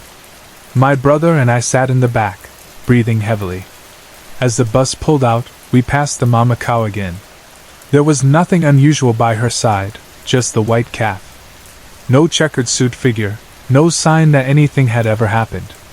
Later that day, after we got home, we explained it all to our mom. She just shook her head, probably thinking we were overtired or had let a creepy shadow spook us. In her mind, we were kids with wild imaginations. She told us to ignore these fantasies, but we insisted it felt real. I can still see the details in my head: the old-fashioned suit, the bag, the milking posture, the white color of that headless shape. For the rest of our time on that ranch, I dreaded every early morning. My dad was gone, my mom had to leave for work, so that left us waiting alone for the bus. Eventually, my mom decided it was best if my dad's brother or some older relative would wait with us at the gate, or at least keep an eye on us from a window. My brother and I never again saw the headless man or the ghostly pigs. Yet the memory lingered.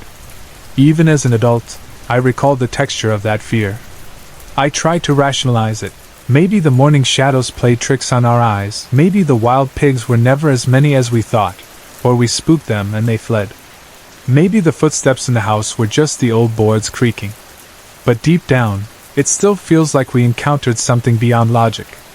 Some nights, I dream about that figure in the checkered suit, silently milking a cow with no face, no expression, only the intangible sense that he turned to look at us with invisible eyes. I wonder if it was a ghost from the ranch's past, or some manifestation of leftover energy from another era. My brother rarely talks about it, but I know he remembers. We occasionally exchange a passing reference. Remember that time with the headless man? And then let the conversation drop, because even now it gives us a shiver.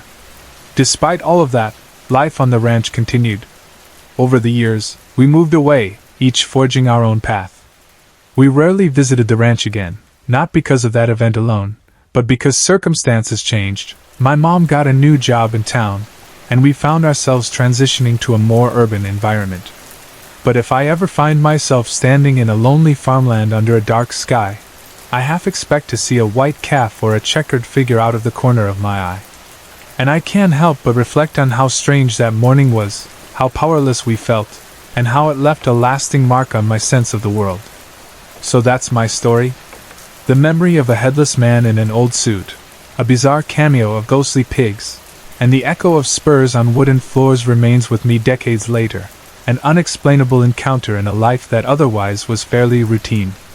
I don't claim to know if it was a spirit or a trick of the mind. All I know is that, in that moment, fear was real enough to make us run, to make us cry, to make us question what might be lurking at the edges of our everyday life. And sometimes, in the corners of memory, I still see him. He's by that cow, leaning forward with his checkered suit, waiting for unsuspecting passers-by in the early hours before dawn. Sorry to interrupt. If you're enjoying the story, let me know in the comments and tell me where you're watching from. Don't forget to like and subscribe for more.